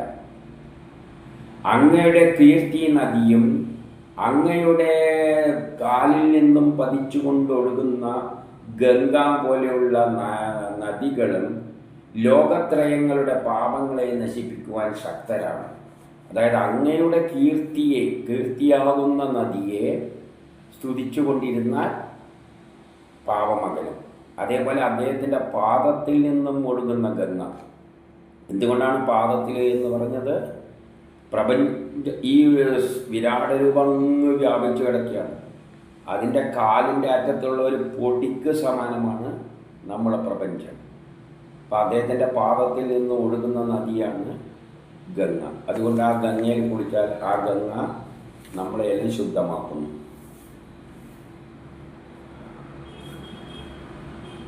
ആത്മശുദ്ധിക്കാതെ പ്രയത്നിക്കുന്ന ജനങ്ങൾ വേദങ്ങളാൽ പ്രകാശിക്കപ്പെട്ട്, ആത്മശുദ്ധി ലഭിക്കണ്ടെങ്കിൽ വേദങ്ങളാൽ പ്രകാശിക്കപ്പെട്ട് നിൻ തിരുവടിയ തൃപ്പാദങ്ങളിൽ നിന്നും ഉത്ഭവിച്ച തീർത്ഥങ്ങളെയും സ്വതേന്ദ്രിയങ്ങളെയും അങ്ങയുടെ അംശങ്ങളുമായി ബന്ധപ്പെട്ടുകൊണ്ട് വഴിപാട് ചെയ്യുകയാണ്. അതായത് നമുക്ക് ബ്രഹ്മസാക്ഷാത്കാരം നേടണമെങ്കിൽ അങ്ങിൽ നിന്നും തന്നെ ഉണ്ടായ നമ്മുടെ കണ്ണും മൂക്കും ഇന്ദ്രിയങ്ങളുമെല്ലാം അങ്ങയുടെ അവയവത്തിലേക്ക് തന്നെ കേന്ദ്രീകരിച്ചുകൊണ്ട് അങ്ങയെ സേവിച്ചുകൊണ്ട് കഴിയുക. നമ്മൾ കാണുന്നതും കേൾക്കുന്നതും മണക്കുന്നതും എല്ലാം അങ്ങേക്ക് വേണ്ടി, പറയുന്നതെല്ലാം അങ്ങേക്ക് വേണ്ടി, ചെയ്യുന്നതെല്ലാം അങ്ങേക്ക് വേണ്ടി. അങ്ങനെ ചെയ്താൽ മതി. കാരണം അങ്ങയിൽ നിന്ന് വന്നതാണ് ഈ കണ്ണും മൂക്കും എല്ലാം. അതുകൊണ്ട് ഈ കണ്ണും മൂക്കും എല്ലാം അങ്ങേരെ ആ ശരീരത്തിലേക്ക് തന്നെ, അതാത് അവയവങ്ങളിലേക്ക് തന്നെ അർപ്പിച്ചുകൊണ്ട് ജീവിച്ചു കൊള്ളുക. എല്ലാം ചുരുക്കി എല്ലാം പറഞ്ഞു തരികയാണ്. 20 ശുഗൻ പരമേശ്വരനോടൊത്ത് ബ്രഹ്മദേവൻ ദേവന്മാരോടുകൂടി ഇങ്ങനെ ശ്രീഹരിയെ സ്തുതിച്ച് നമസ്കരിച്ച് ആകാശത്തിലെ ആ പരമേശ്വരനെ, ആ പരമാത്മാവിനെ ആശ്രയിച്ച് ബ്രഹ്മദേവൻ ഇങ്ങനെ പറഞ്ഞു. ആകാശത്തിലേക്ക് നോക്കിക്കൊണ്ടാണ് ബ്രഹ്മദേവൻ പറഞ്ഞത്. അപ്പം ആകാശത്തിലെ ആ ശ്രീഹരിയെ പ്രതീക്ഷിച്ചുകൊണ്ട് ബ്രഹ്മദേവൻ പറയുകയാണ്. ആരോടൊക്കെ? ശിവന്മാരോടെല്ലാം കൂടിയിട്ട് വന്നിട്ട് പറയുകയാണ്, അന്തരാമിയായേഹ പ്രഭോ, നമ്മളെല്ലാം ഉള്ളിൽ തന്നെയാണ്. ഇനി ആകാശത്തിൽ നോക്കേണ്ട കാര്യമൊന്നുമില്ല, നമ്മൾ ഉള്ളിൽ തന്നെ. എന്നിട്ടും ബ്രഹ്മദേവൻ അങ്ങോട്ടേക്കാണ് നോക്കുന്നത്, നമ്മളും അങ്ങോട്ടേക്കല്ലേ. അങ്ങേരും ബ്രഹ്മദേവനും നമ്മളെ ലെവലിൽ തന്നെയാണ്. എല്ലാം ഉള്ളിൽ നോക്കാനുള്ള കഴിവൊന്നും അങ്ങേരും മായയിൽ അകപ്പെട്ട് കിടക്കുകയാണ്. ശിവനായാലും എന്താണ് ബ്രഹ്മദേവനും ശിവനും എല്ലാം പറയുന്നത്? ഭൂമിയുടെ ഭാരം കുറക്കുവാനായി ഞാൻ പ്രാർത്ഥിച്ചപ്പോൾ അത് പ്രകാരം താങ്കൾ അനുഷ്ഠിച്ചു. എന്നെക്കൊണ്ട് പറ്റില്ല ഈ ഭൂമിയിലുള്ള കാര്യങ്ങളൊന്നും നോക്കിയപ്പോൾ നടക്കാനെന്ന് ബ്രഹ്മാവും ശിവനും മറ്റുള്ള ദേവതകൾക്കെല്ലാം വേണ്ടിയിട്ട് ബ്രഹ്മാവ് പറയുകയാണ്, നമ്മളെ കൊണ്ട് വയ്യ, ഈ ഭൂമിൻ്റെ ഭാരം ഒന്ന് കുറച്ച് തരണം. കാരണം എല്ലാം അപ്പം അങ്ങ് വന്നിട്ട് ആ സമയത്ത് വന്ന് ഒന്നാമത് 3-ാം ലോക മഹായുദ്ധത്തിലുള്ള ഭാരം കുറച്ച് തരുന്നുണ്ട്. ഇപ്പം കുറക്കുക തന്നെ ചെയ്യും, അതിന് സംശയമൊന്നുമില്ല. വേദം പറയുന്നതിൽ തെറ്റൊന്നും വരാൻ പോകുന്നില്ല. അവിടത്തേക്കാണ് നമ്മൾ പോയിക്കൊണ്ടിരിക്കുന്നത്. സാധുക്കളാൽ 22 സാധുക്കളാൽ സജ്ജനങ്ങളിൽ അങ്ങ് ധർമ്മം സ്ഥാപിച്ചു. സജ്ജനങ്ങളിലാണ് അമ്മ ധർമ്മം സ്ഥാപിച്ചിട്ടുള്ളത്. സമസ്ത ലോകങ്ങളുടെയും പാപം ഹരിക്കുന്ന കീർത്തിയും അങ്ങ് ലോകത്തിൽ പ്രചരിപ്പിച്ചിട്ടുണ്ട് വേദങ്ങളിലൂടെ. ഉത്തമ രൂപം ധരിച്ച് യദുവംശത്തിൽ അവതരിച്ച് ലോകക്ഷേമത്തിനായി വളരെ പരാക്രമം കാണിച്ചു. ലോകത്തിൽ യദുവംശം കൊളോണിയലിസത്തിന് ശേഷം ഒരു ഭാഗത്ത്, ലോകത്തിൻ്റെ ഒരു ഭാഗത്ത് യദുവംശം സ്ഥാപിച്ചുകൊണ്ട് വലിയ പരാക്രമങ്ങളെല്ലാം കാണിച്ചിട്ടുണ്ട്. അങ്ങയുടെ ഈ ചരിതത്തെ കലിയുഗവാസികൾ കേട്ടും കീർത്തിച്ചും സംസാര സാഗരത്തെ അനായാസേന തരണം ചെയ്യുന്നു. ഇത് മനസ്സിലാക്കി ഈ ചരിതങ്ങൾ കേട്ടിട്ട് അങ്ങയെ ആശ്രയിക്കുന്നവർ സംസാര സാഗരം എളുപ്പത്തിൽ മറികടക്കും. യദുവംശത്തിൽ അവതരിച്ച ശേഷം ഇപ്പോൾ 125 വർഷത്തോളം കടന്നുപോയി. അപ്പം യദുവംശം ഉണ്ടായതിന് ശേഷം ഏകദേശം 125 വർഷം കഴിഞ്ഞു പോകുമ്പോഴാണ് പ്രളയം ഉണ്ടാകുന്നത്. പ്രളയമുണ്ടാകുന്നതാണ്. യദുവംശം സ്ഥാപിച്ച എപ്പോഴാണ്? കൊളോണിയലിസത്തിന് ശേഷം, രാമരാവണ വിദേശികളുമായിട്ടുള്ള യുദ്ധത്തിന് ശേഷം, രണ്ടാം ലോകമഹായുദ്ധത്തിന് ശേഷം. രണ്ടാം ലോകമഹായുദ്ധത്തിന് ശേഷം 125 വർഷം കഴിയുമ്പോഴാണ് പ്രളയം നടക്കുക. അപ്പം അതിൽ നിന്ന് കുറച്ച് വർഷങ്ങൾ മുമ്പിലാണ് നമ്മളുള്ളത്. അതെവിടെയാണ്? മഹാഭാരത യുദ്ധം. അപ്പം നമ്മളിന്ന് നിൽക്കുന്നത് രണ്ടാം ലോകമഹായുദ്ധം എപ്പോഴാണ് നടന്നത്? അത് കഴിഞ്ഞിട്ട് ഇപ്പം എത്ര വർഷമായിട്ടുണ്ടാവും?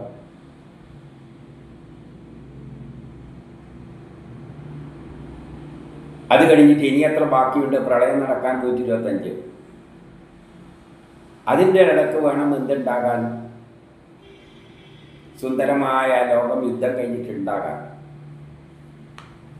അപ്പം നമ്മളിവിടെയുള്ളതെന്ന് ഏകദേശം ഒന്ന് കണക്കൂട്ടി നോക്കിയാൽ മതി. വലിയ പ്രയാസമൊന്നുമില്ല, സിമ്പിൾ മാത്തമാറ്റിക്സ് ആണ്. രണ്ടാം ലോകമഹായുദ്ധം എപ്പം ഉണ്ടായി എന്ന് നോക്കണം. അത് കഴിഞ്ഞിട്ട് നമ്മളിപ്പോൾ 2025 എത്ര വർഷമായി? ഇനി എത്ര വർഷം ബാക്കിയുണ്ട് പ്രളയത്തിന്? ഇപ്പം നമ്മളെവിടെയായിരിക്കും ഉണ്ടാവുക ഏകദേശം ചിന്തിച്ചാൽ മതി. മഹാഭാരത യുദ്ധത്തിൻ്റെ കുരുക്ഷേത്രത്തിലാണ് നമ്മളിന്ന്. കഥയിൽ പറയുമ്പോൾ നമ്മൾ ഏകദേശം ഈ 125 എന്ന് പറഞ്ഞാൽ 125 അങ്ങോട്ടും ഇങ്ങോട്ടും എല്ലാം പോകും. ഇതൊരു ഏകദേശം ആവറേജ് വെച്ചിട്ട് ഇത് എപ്പോഴാണ് ഈ സൈക്ലിക്ക് ഇങ്ങനെ മാറിക്കൊണ്ടേയിരിക്കും. ഇതിങ്ങനെ ചരിത്രത്തിൽ ആവർത്തിച്ചു കൊണ്ടിരിക്കുകയാണ്. എല്ലായിടത്തും എത്രയോ മന്വന്തരങ്ങളിൽ ഇങ്ങനെ കറങ്ങിക്കൊണ്ടിരിക്കുകയാണ്. അതുകൊണ്ട് എല്ലാത്തിനും 125 ഒന്നും ചിന്തിക്കുന്നുണ്ട്. ഇതൊരു ആവറേജ് കാര്യം പറയുന്നത്. ഇപ്പോൾ അങ്ങേക്ക് ദേവകാര്യങ്ങളിൽ ശേഷിച്ചത് ഒന്നുമില്ല. അങ്ങേക്ക് ഇനിയൊന്നും ചെയ്യാനൊന്നുമില്ല. അങ്ങയുടെ ജോലി തീർന്നു. യദുവംശമുണ്ടായതിന് ശേഷം, കൊളോണിയലിസം കഴിഞ്ഞതിന് രണ്ടാം ലോകമഹായുദ്ധത്തിന് ശേഷം 125 വർഷം കഴിയുമ്പോഴൊക്കെ അങ്ങേരെ ജോലിയെല്ലാം തീരും. അങ്ങേരെന്താണോ ഉദ്ദേശിച്ചത് ആ സുന്ദരമായ ലോകമുണ്ടായി. ആ ലോകവും ഒരുമാതിരി ദുഷിക്കുന്ന അവസ്ഥയിലെത്തി. എല്ലാവരും തുല്യമായ ഒരു കുടുംബത്തിൽ അന്നത്തെ പോലെയുള്ള ലോകമുണ്ടാക്കിയിട്ട് എല്ലാ സുഭിക്ഷതയും എത്തിച്ചതിൻ്റെ ശേഷം അവന്മാരെന്തായി? തുല്യത വമ്പുമ്പോൾ എല്ലാവരും ഒന്നിനൊന്ന് മെച്ചമായിട്ട് അഹങ്കാരികളായി മാറും. പിന്നെ തമ്മിൽ സംശയമൊന്നുമില്ല. അപ്പം അങ്ങനെ ജോലിയെല്ലാം തീർന്നു. ഇനി ഒരു ജോലിയേ ഉള്ളൂ. ഇതിനടിച്ച് ഇല്ലാതാക്കിയിട്ട് പിന്നെ ആദ്യം നമ്മൾ തുടങ്ങണം. ഇവിടെ നിന്ന് ഗോത്ര കാലഘട്ടത്തിൽ നിന്ന് ആ കാട്ടിൽ വസിച്ചുകൊണ്ട് രക്ഷപ്പെടുന്നവർ കുറച്ച് പേര് രക്ഷപ്പെടും. ഇതിനെപ്പറ്റിയാണ് ഇനി പറയാൻ പോകുന്നത്. അങ്ങനെ രക്ഷപ്പെട്ടവർ എഴുതി വെച്ചതാണ് ഈ വേദങ്ങൾ. അല്ലാതെ ഋഷികൾ ഇരുന്നിട്ട് ഇങ്ങനെ തപസ് ചെയ്ത് നേടിയൊന്നുമല്ല.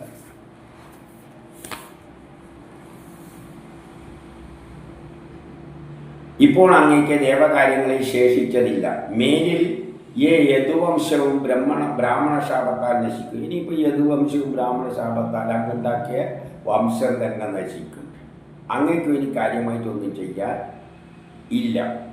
അതിനാൽ അങ്ങ് വൈകുണ്ഠത്തിൽ എഴുന്നള്ളി അങ്ങ് ഈ വൈകുണ്ഠത്തിൽ വരണം. അങ്ങയുടെ കിങ്കരന്മാരായ ലോകപാലകളായ ഞങ്ങളെ രക്ഷിക്കണം. നമ്മളെ ഒന്ന് രക്ഷിക്കണം എന്ന് പറയുകയാണ് ആര്യ ബ്രഹ്മാവും ശിവനുമല്ല. എല്ലാം അടിച്ചു കളയുമ്പോൾ നമ്മളെ അടിച്ചു കളയില്ല. അതുകൊണ്ട് നമ്മളെ ഒന്ന് രക്ഷിച്ചേക്കണമെന്നാണ് ആര് പറയുന്നത്? ഈ ബ്രഹ്മാവ് ഇവർക്കെല്ലാം വേണ്ടിയിട്ട് പറയുന്നത്. അപ്പോൾ ഭഗവാൻ പറയുകയാണ് 28 പറഞ്ഞു, ഹേ വേദോത്തമ ദേവോത്തമ, ദേവന്മാരുടെ എല്ലാം നേതാവായിട്ടുള്ളതാണ് ബ്രഹ്മാവ്. അദ്ദേഹത്തിൽ നിന്നാണല്ലോ സൃഷ്ടി തുടങ്ങുന്നത്. അങ്ങ് എന്ത് പറഞ്ഞു? അങ്ങ് എന്താണ് ഇതുവരെ പറഞ്ഞുകൊണ്ടിരുന്നത്? അത് പൂർവമേ പണ്ട് തന്നെ നിശ്ചയിക്കപ്പെട്ട കാര്യങ്ങളാണ്. അങ്ങ് പറഞ്ഞ കാര്യങ്ങൾ തന്നെയാണ് ഇവിടെ നടപ്പായിക്കൊണ്ടിരിക്കുന്നത്. ഞാനായിട്ടൊന്നും ചെയ്യുന്നൊന്നല്ല. അത് ആ ശ്രീഹരി ഉണ്ടാക്കി വെച്ചതാണ്. ഇങ്ങനെയാണ് ലോകം പോകേണ്ടത്. അതിനനുസരിച്ച് ഞാനും എൻ്റെ കാര്യം ചെയ്യുന്നു. അപ്പം അങ്ങെന്താണ് അങ്ങേക്കും അറിയാം. സൃഷ്ടിക്കുമ്പോൾ തന്നെ അങ്ങേക്കറിയാം എത്ര കാലത്തേക്ക് വേണ്ടിയിട്ടാണ്, ഓരോ കാലത്ത് എങ്ങനെയാണ്, അതിനനുസരിച്ചാണ് ഓരോ കാലത്തിൽ ആൾക്കാരെ സൃഷ്ടിച്ചു വിടുന്നത്. അതുകൊണ്ട് അങ്ങേക്ക് പറഞ്ഞ കാര്യമെല്ലാം ശരി തന്നെ. അത് മുൻപ് തന്നെ നിശ്ചയിച്ച കാര്യങ്ങളാണ്, അല്ലാതെ ഞാൻ പ്രത്യേകിച്ച് എടുത്തിട്ട് ചെയ്യുന്ന കാര്യമൊന്നുമല്ല. നിങ്ങളുടെ സകല കാര്യങ്ങളെല്ലാം സാധിച്ചു. നിങ്ങളെന്തെല്ലോ ആവശ്യപ്പെട്ടു.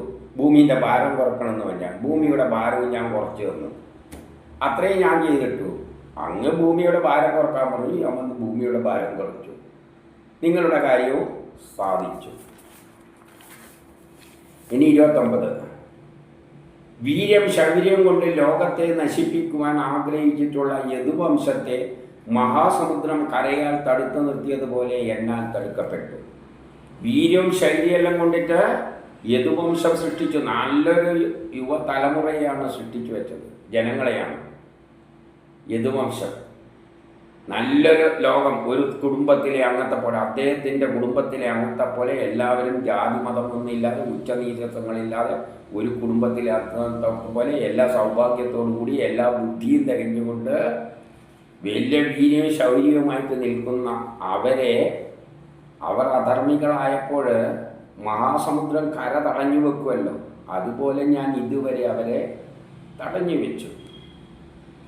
ഗർഭിഷ്ഠരായ ഈ യദുവംശത്തെ നശിപ്പിക്കാതെ ഞാൻ പോയാൽ എൻ്റെ ജോലിയെല്ലാം തീർന്ന് എനിക്ക് പോകേണ്ട സമയമായി. ഇവരെ നശിപ്പിക്കാതെ പോയാൽ ഇവർ ലോകം തന്നെ നശിപ്പിക്കും. അതുകൊണ്ട് ഇവരെ നശിപ്പിക്കാൻ പറ്റില്ല. നശിപ്പിക്കാതെ ഇവിടെ വെച്ചുകൊണ്ട് ഞാൻ പോയാൽ കാര്യം ശരിയാവില്ല. ഇവർ ലോകത്തെ തന്നെ നശിപ്പിച്ചു കളയും. അഹങ്കാരികളായി മാറും. തുല്യത വരുമ്പോഴുള്ള കുഴപ്പമാണ്, അഹങ്കാരികളായി മാറും. വേദവ്യാസന് പക്ഷമൊന്നുമില്ല, ശ്രീഹരിക്കോ പക്ഷമൊന്നുമില്ല. നല്ലൊരു സുന്ദരമായ എല്ലാവരും തുല്യരായി ജീവിക്കണം. ജാതി മതങ്ങളൊന്നുമില്ലാതെ എല്ലാം ഒരു കൃഷ്ണൻ്റെ ആൾക്കാരാണ്. ഒരു തുല്യരായി സമത്വമായ ഒരു കുടുംബത്തിലെ അംഗത്തെ പോലെ ജീവിക്കണം. അതൊരു നല്ല കാര്യം തന്നെയാണ്. പക്ഷേ തുല്യത വരുമ്പോൾ ആരും ആരെയും ബഹുമാനിക്കില്ല. പ്രത്യേകിച്ച് ബുദ്ധിയുള്ള ആൾക്കാരെ ബഹുമാനിക്കും. കാരണം ഇവനെപ്പോഴും ഒരു കൊമ്പ് കൂടുതലാണ് ബുദ്ധിയുള്ളവൻ. അവനാണ് ബ്രാഹ്മണൻ. അല്ല, നമ്മളീ പറയുന്ന ബ്രാഹ്മണനല്ല, ശാസ്ത്രലോകം, ചിന്തകർ. ഈ ചിന്തകരായവരെ ജനങ്ങളുമായിട്ടൊന്നും ബന്ധപ്പെടില്ല. നല്ലവണ്ണം പഠിക്കാനും കഴിവുള്ള ചിന്തിക്കുന്ന മനുഷ്യരെ ജനങ്ങളുമായിട്ട് അധികം ബന്ധമുണ്ട്. അവനെ ഏതെങ്കിലും മൂലയ്ക്ക് ഇങ്ങനെ വരും. അപ്പം മറ്റന്മാർ ഇവനാര്, ഇവനെന്താണ് ഇവനീ ഒറ്റക്ക് കിടക്കുന്നു, ഇവനാര്, ഇവന് നമ്മളോടൊന്ന് അവന് ബുദ്ധി കൂടിയതുകൊണ്ടായിരിക്കും നമ്മളെ ഒരുമാതിരി എന്നുള്ള ചിന്ത വരും. അപ്പം അവർ ഇവനെ പാര വെക്കാൻ എന്തെങ്കിലും അവഹേളിച്ചാൽ നമ്മളെ മാതിരിയാക്കാൻ പറ്റുമോ നോക്കിയിട്ട് അവഹേളിക്കും. ഇത് തന്നെയാണ് അത്തരം സമൂഹത്തിൽ സംഭവിക്കുന്നത്. മനുഷ്യൻ്റെ വീക്ക്നെസ്സുകൾ പറയുന്നതാണ്. ഇപ്പോൾ ആ ബ്രാഹ്മണശാപത്താൽ ഈ യദുകുലത്തിൻ്റെ നാശം ആരംഭിച്ചിരിക്കുന്നു. അതുകൊണ്ട് രാവണശാപത്താൽ ഈ നാശം ആരംഭിച്ചിരിക്കുന്നു. നിഷ്കളങ്കനായ ബ്രഹ്മാവേ, നിങ്ങൾ നിഷ്കളങ്കരാണ്. യദുകുലം നശിപ്പിച്ച ശേഷം, അതുകൊണ്ട് ഈ കുലയെല്ലാം ഞാൻ നശിപ്പിച്ച് തീർത്തിട്ട് നിങ്ങളുടെ ലോകത്തിലേക്ക് ഞാൻ വന്നോളാം. അതുകൊണ്ട് ഇപ്പം വരാനൊന്നുമില്ല, എനിക്കിപ്പം വേറെ ജോലിയുണ്ട്, ഇതിനെ നശിപ്പിക്കണം. 32. ഇത് കേട്ട ബ്രഹ്മദേവൻ അദ്ദേഹത്തെ നമസ്കരിച്ച് സ്വദേശാത്തെ അദ്ദേഹത്തിൻ്റെ വഴിക്ക് പോയി. അദ്ദേഹം പോയപ്പോൾ ആ ദ്വാരകയിൽ ഉണ്ടായ അശുഭ സൂചനകമായ ലക്ഷണങ്ങൾ കണ്ട് തൻ്റെ അടുക്കൽ വന്ന യദുകുലത്തിലെ വൃദ്ധരെ നോക്കി അദ്ദേഹം പറഞ്ഞു. അപ്പം കുറേ വൃദ്ധന്മാർ, പഴയ തലമുറക്കാർ, യുവാക്കൾക്കാണ് ഈ തലതിരിഞ്ഞു പോകുന്നത്. ഇത്രയും വലിയൊരു സുന്ദരമായ ലോകം പാടുപെട്ടിട്ട് ലോകമഹായുദ്ധത്തിലൂടെ ഒരു സുന്ദരമായ ലോകം ഉണ്ടാക്കി കൊടുത്താണ്, എല്ലാവരും തുല്യരാക്കാൻ. കുറച്ച് കാലം കഴിയുമ്പോൾ കുറേ യുവാക്കൾ ദുർമാർഗികളായിട്ട് മാറും. അന്നേരം പൂർവികരായ ആൾക്കാർ വരും, ഇവർക്ക് വേണ്ടിയാണല്ലോ ഞാനിത് ഉണ്ടാക്കി ഇട്ട് കൊടുത്തിരിക്കുന്നത്. സ്വാഭാവികമാണ്. ഇപ്പം ഗാന്ധിജി വരികയാണെങ്കിൽ ഗാന്ധിജി ഇവിടെ ഇരുന്നിട്ട് എന്താ ചിന്തിക്കും, ഈവന്മാർക്ക് വേണ്ടിയാണോ ഞാൻ ഈ സ്വാതന്ത്ര്യ സമരം നടത്തിയത്? ഗാന്ധിജി ഇന്ന് വരികയാണെങ്കിൽ ഇരുന്നാലോ, ഇവർക്ക് വേണ്ടിയാണല്ലോ ഞാൻ സ്വാതന്ത്ര്യം നേടിക്കൊടുത്തത്. നാരായണ ഗുരുസ്വാമി ഇങ്ങോട്ട് വരികയാണെങ്കിൽ ഇരുന്നാലേ കഴിയോ, ഇതാണോ ഞാൻ പഠിപ്പിച്ച കാര്യങ്ങൾ? ഒന്ന് ചിന്തിച്ചു നോക്കൂ. ഈ പറയുന്നതിൻ്റെ അർത്ഥം വളരെ രസകരമായിട്ട് നമുക്ക് അനുഭവപ്പെടും. ഗാന്ധിജി വന്നു കഴിഞ്ഞാൽ ഇന്നത്തെ ജനങ്ങളുടെ പെരുമാറ്റം കണ്ടു കഴിഞ്ഞാൽ ഗാന്ധിൻ്റെ പടവും നോട്ടും വെച്ചുകൊണ്ട് എന്തെല്ലാം കാട്ടിക്കൂട്ടുന്നത്. കള്ള് ചത്തരുത്, കുടിക്കരുത് എന്ന് പറഞ്ഞിട്ട് കള്ള് ചത്തിയേ പറ്റും, കുടിച്ചേ പറ്റും. ഇതെല്ലാം ആസ്വദിക്കാൻ ഒരു നാടകം പോലെയാണ് ഈ ജീവിതം പോകുന്നത്. ഒന്ന് ആസ്വദിക്കൂ, ഇനിയുള്ള കുറച്ച് കാലമേ ഉള്ളൂ. അതുകൊണ്ട് ഇതെല്ലാം കണ്ടിട്ട് ഈ മസിൽ പിടിച്ച് നിൽക്കുന്നതെല്ലാം നിർത്തുക. എന്നിട്ട് ഈ ജീവിത ലോകത്തിൽ നടക്കുന്ന സംഭവങ്ങളെ കണ്ടിട്ട് ആ മായാവിലാസങ്ങൾ, അതാണിവിടെ നടന്നുകൊണ്ടിരിക്കുന്നത്. എന്നിട്ട് ആ അശുഭസൂചമായ ലക്ഷണങ്ങൾ കണ്ട് തൻ്റെ അടുക്കൽ വന്നിരുന്ന യാദവകുലരായ വൃദ്ധരെ നോക്കി പറഞ്ഞു എന്ന് പറഞ്ഞാൽ വെറുതെ പറഞ്ഞല്ല. ഈ വയസ്സന്മാർ പാടുപെട്ടിട്ടാണ് ഈ പിള്ളന്മാർക്ക് ഇങ്ങനെയെല്ലാം ഉണ്ടാക്കി കൊടുത്തിരിക്കുന്നത്. അവർ തോന്നിയവാസികളായിട്ട് മത്ത് പിടിച്ചിട്ട് നടക്കുകയാണ്.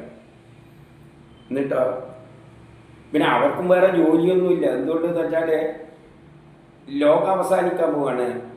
വിഷ്ണു തന്നെ പറയുകയാണ്, എനിക്കിനി ഒന്നും ചെയ്യാനില്ല. പിന്നെ ഇവരെ കൊണ്ടൊന്നും ചെയ്യിപ്പിക്കാനുമില്ല. നമ്മിലൂടെ കർമ്മം ചെയ്യിപ്പിക്കുന്ന ആരാണ്? വിഷ്ണുവാണ്. ഇനി ഒരു കർമ്മം അദ്ദേഹത്തിന് ചെയ്യിപ്പിക്കാനില്ലെങ്കിൽ നമ്മുടെ ഉള്ളിലൊന്നില്ല, നമ്മളെ കൊണ്ടൊന്നും ചെയ്യിപ്പിക്കില്ല. നമുക്കുള്ള ഒരു തോന്നലുള്ള പിന്നെ നമ്മളെന്ത് ചെയ്യും? തോന്നുന്ന വായിക്കൊന്നത് കാട്ടിക്കൂട്ടും. അതാണ് ഈ പറഞ്ഞതിൻ്റെ അർത്ഥം. പക്ഷേ വയസ്സായവർക്ക് പ്രയാസമാണ്. അവർ നേരെ ഇദ്ദേഹത്തെ സമീപിച്ചു. അവർ 34 പറയുകയാണ്, നമ്മുടെ കുലത്തിന് ബ്രാഹ്മണരാൽ ഉണ്ടായ ശാപം മറികടക്കാനാവില്ല എന്ന് പറഞ്ഞ് ഈ ശാപം മറികടക്കാനൊന്നും പറ്റില്ല, ഇവന്മാർ ശരിയാകാൻ പോകുന്നില്ല. അതിനാൽ ഇവിടെ ചുറ്റും അശുഭ ലക്ഷണങ്ങൾ കാണുകയാണ്. നമ്മുടെ ചുറ്റും നാശത്തിൻ്റെ ലക്ഷണങ്ങൾ കണ്ടുകൊണ്ടിരിക്കുകയാണ്. ജീവിക്കാൻ ഇച്ഛിക്കുവാൻ നമുക്ക് ഇവിടെ ജീവിക്കാൻ സാധ്യമല്ല. ഇവിടെ നമുക്ക് ജീവിക്കാൻ പറ്റില്ല. അതിൽ അല്ല,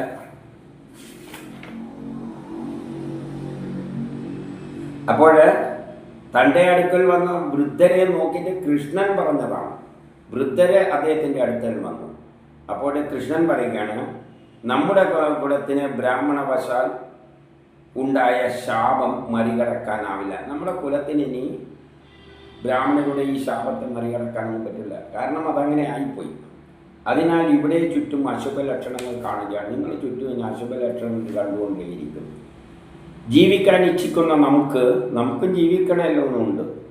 പക്ഷേ ഇവിടെ ജീവിക്കാൻ സാധ്യമല്ല. ഇനിയിപ്പോൾ ഇവിടെ ജീവിക്കാൻ പറ്റുന്ന സ്ഥലമൊന്നുമില്ല. അതിനാൽ വളരെ പുണ്യമായ പ്രഭാസ തീരത്തിലേക്ക് പോകാം. അപ്പം നമുക്ക് നല്ലയാൾക്ക്, നല്ലൊരു ലക്ഷ്യമുള്ള ജനങ്ങൾക്ക് ഇവിടം വിട്ടുകൊണ്ട് ഈ ഭൂമി പറ്റില്ല, പ്രഭാസ തീരത്തിലേക്ക് പോകാം. എവിടാണ് പ്രകാശ തീരം? പറയുന്നുണ്ട്. ദക്ഷ പ്രജാപതിയുടെ ശാപത്താൽ പണ്ട് ദശരഥ പ്രജാപതി ശപിച്ചിരുന്നു ചന്ദ്രനെ. ക്ഷയരോഗം വന്ന നക്ഷത്രനാഥനായ ചന്ദ്രൻ അതിൽ കുളിച്ച് പാപമുക്തനായി ശാപമോക്ഷം നേടി. ദക്ഷൻ പണ്ട് ചന്ദ്രനെ ശപിച്ചിരുന്നു. പണ്ടൊരു കഥ പറഞ്ഞതാണ്, എല്ലാവർക്കും അറിയുമെന്നറിയില്ല, അറിയാത്തവർക്ക് ഒന്ന് ചുരുക്കി പറയാം. ചന്ദ്രൻ ആകാശത്തിൽ 27 നക്ഷത്ര കൂട്ടങ്ങളാണുള്ളത്. അതിനാണ് അശ്വതി, ഭരണി എന്നീ നക്ഷത്രങ്ങളായിട്ട് പറയുന്നത്. ദക്ഷന്റെ 27 പെമ്മക്കളാണ് ഈ 27 നക്ഷത്രങ്ങൾ. കഥയിലാണ് പെമ്മക്കൾ. യഥാർത്ഥ ബുദ്ധിയിൽ നമ്മൾ ചിന്തിക്കുമ്പോൾ ഇതെല്ലാം എന്താണ്? നക്ഷത്ര കൂട്ടങ്ങളാണ്, അശ്വതി, ഭരണി നക്ഷത്രങ്ങളാണ്. കഥയിൽ ഇതെല്ലാം ദക്ഷന്റെ പെമ്മക്കളാണ്. അപ്പം കഥയിൽ ഭാഗവതത്തിൽ ഇങ്ങനെ പലതും പറയും. അതല്ല അതേപോലെ എടുത്തിട്ട് ദക്ഷന് 27 നക്ഷത്രങ്ങളുണ്ടായിരുന്നു. ആ നക്ഷത്രങ്ങളെല്ലാം പെണ്ണുങ്ങളാണ്, സ്ത്രീരൂപമുള്ള രൂപത്തെ കഥയിൽ അശ്വതീനെ ഇങ്ങനെയെല്ലാം വസ്ത്രം ഇടിച്ചിട്ടെല്ലാം അവതരിപ്പിക്കുക. അതുകൊണ്ട് ഇതെല്ലാം സ്ത്രീരൂപമാണ് എന്ന് ചിന്തിച്ചു കഴിഞ്ഞാൽ എന്ത് ചെയ്യാൻ പറ്റും? നമ്മൾ ഭാഗവതത്തിലുള്ള കഥകളെല്ലാം അതേപോലെ എടുക്കുകയാണ്. അത് പറയാൻ കൂടി തന്നെയാണ് ഞാൻ ഇതെല്ലാം പറഞ്ഞത്. ഇവിടെ പറയുന്ന കൃഷ്ണനെല്ലാം കാലമാണ്, അല്ലാതെ വേറെ രൂപമൊന്നുമല്ല. അപ്പം ദക്ഷൻ 27 മക്കളെയും ചന്ദ്രനെ കൊണ്ട് കല്യാണം കഴിപ്പിച്ചു. കല്യാണം കഴിപ്പിച്ചു. ചന്ദ്രനോട് പറഞ്ഞ എല്ലാ മക്കളെയും ഒരേപോലെ നോക്കിക്കോളാം. ചന്ദ്രൻ പറഞ്ഞ എല്ലാവരും ഒരുപോലെ നോക്കിക്കോളാം. അപ്പം ചന്ദ്രൻ എന്ത് ചെയ്യുന്ന വെച്ചാൽ ഓരോ ദിവസം ഓരോ ഭാര്യേൻ്റെ അടുത്ത് പോകും. അശ്വതീൻ്റെ അടുത്ത്, ഇന്ന് അശ്വതീൻ്റെ അടുത്താണെങ്കിൽ നാളെ ഭരണി. കാരണം നോക്കിയാൽ കാണാം ചന്ദ്രൻ ഇന്ന് അശ്വതിയിലാണ് നിൽക്കുന്നത്, നാളെ ഭരണിയിലാണ് നിൽക്കുക. ചലിക്കും ഇങ്ങനെ പോകുമ്പോൾ ഓരോന്നിൻ്റെ അടുത്ത് എത്തില്ല ചന്ദ്രൻ. അതിനാണ് ഈ അശ്വതി ഭരണിയും ഭാര്യമാരുടെ അടുത്ത് പോകുന്നതെന്ന് കഥയിൽ അടിച്ചു വെച്ചിരിക്കുന്നത്. അപ്പം ചന്ദ്രൻ ഇങ്ങനെ 27 നക്ഷത്രം ഓരോ ദിവസം ഓരോ മാസത്തിലൊരിക്കൽ ഓരോ ഭാര്യമാരുടെ അടുത്ത് ഇങ്ങനെ പോയിക്കൊണ്ടിരിക്കും. അപ്പം ഇങ്ങനെ നോക്കുമ്പോൾ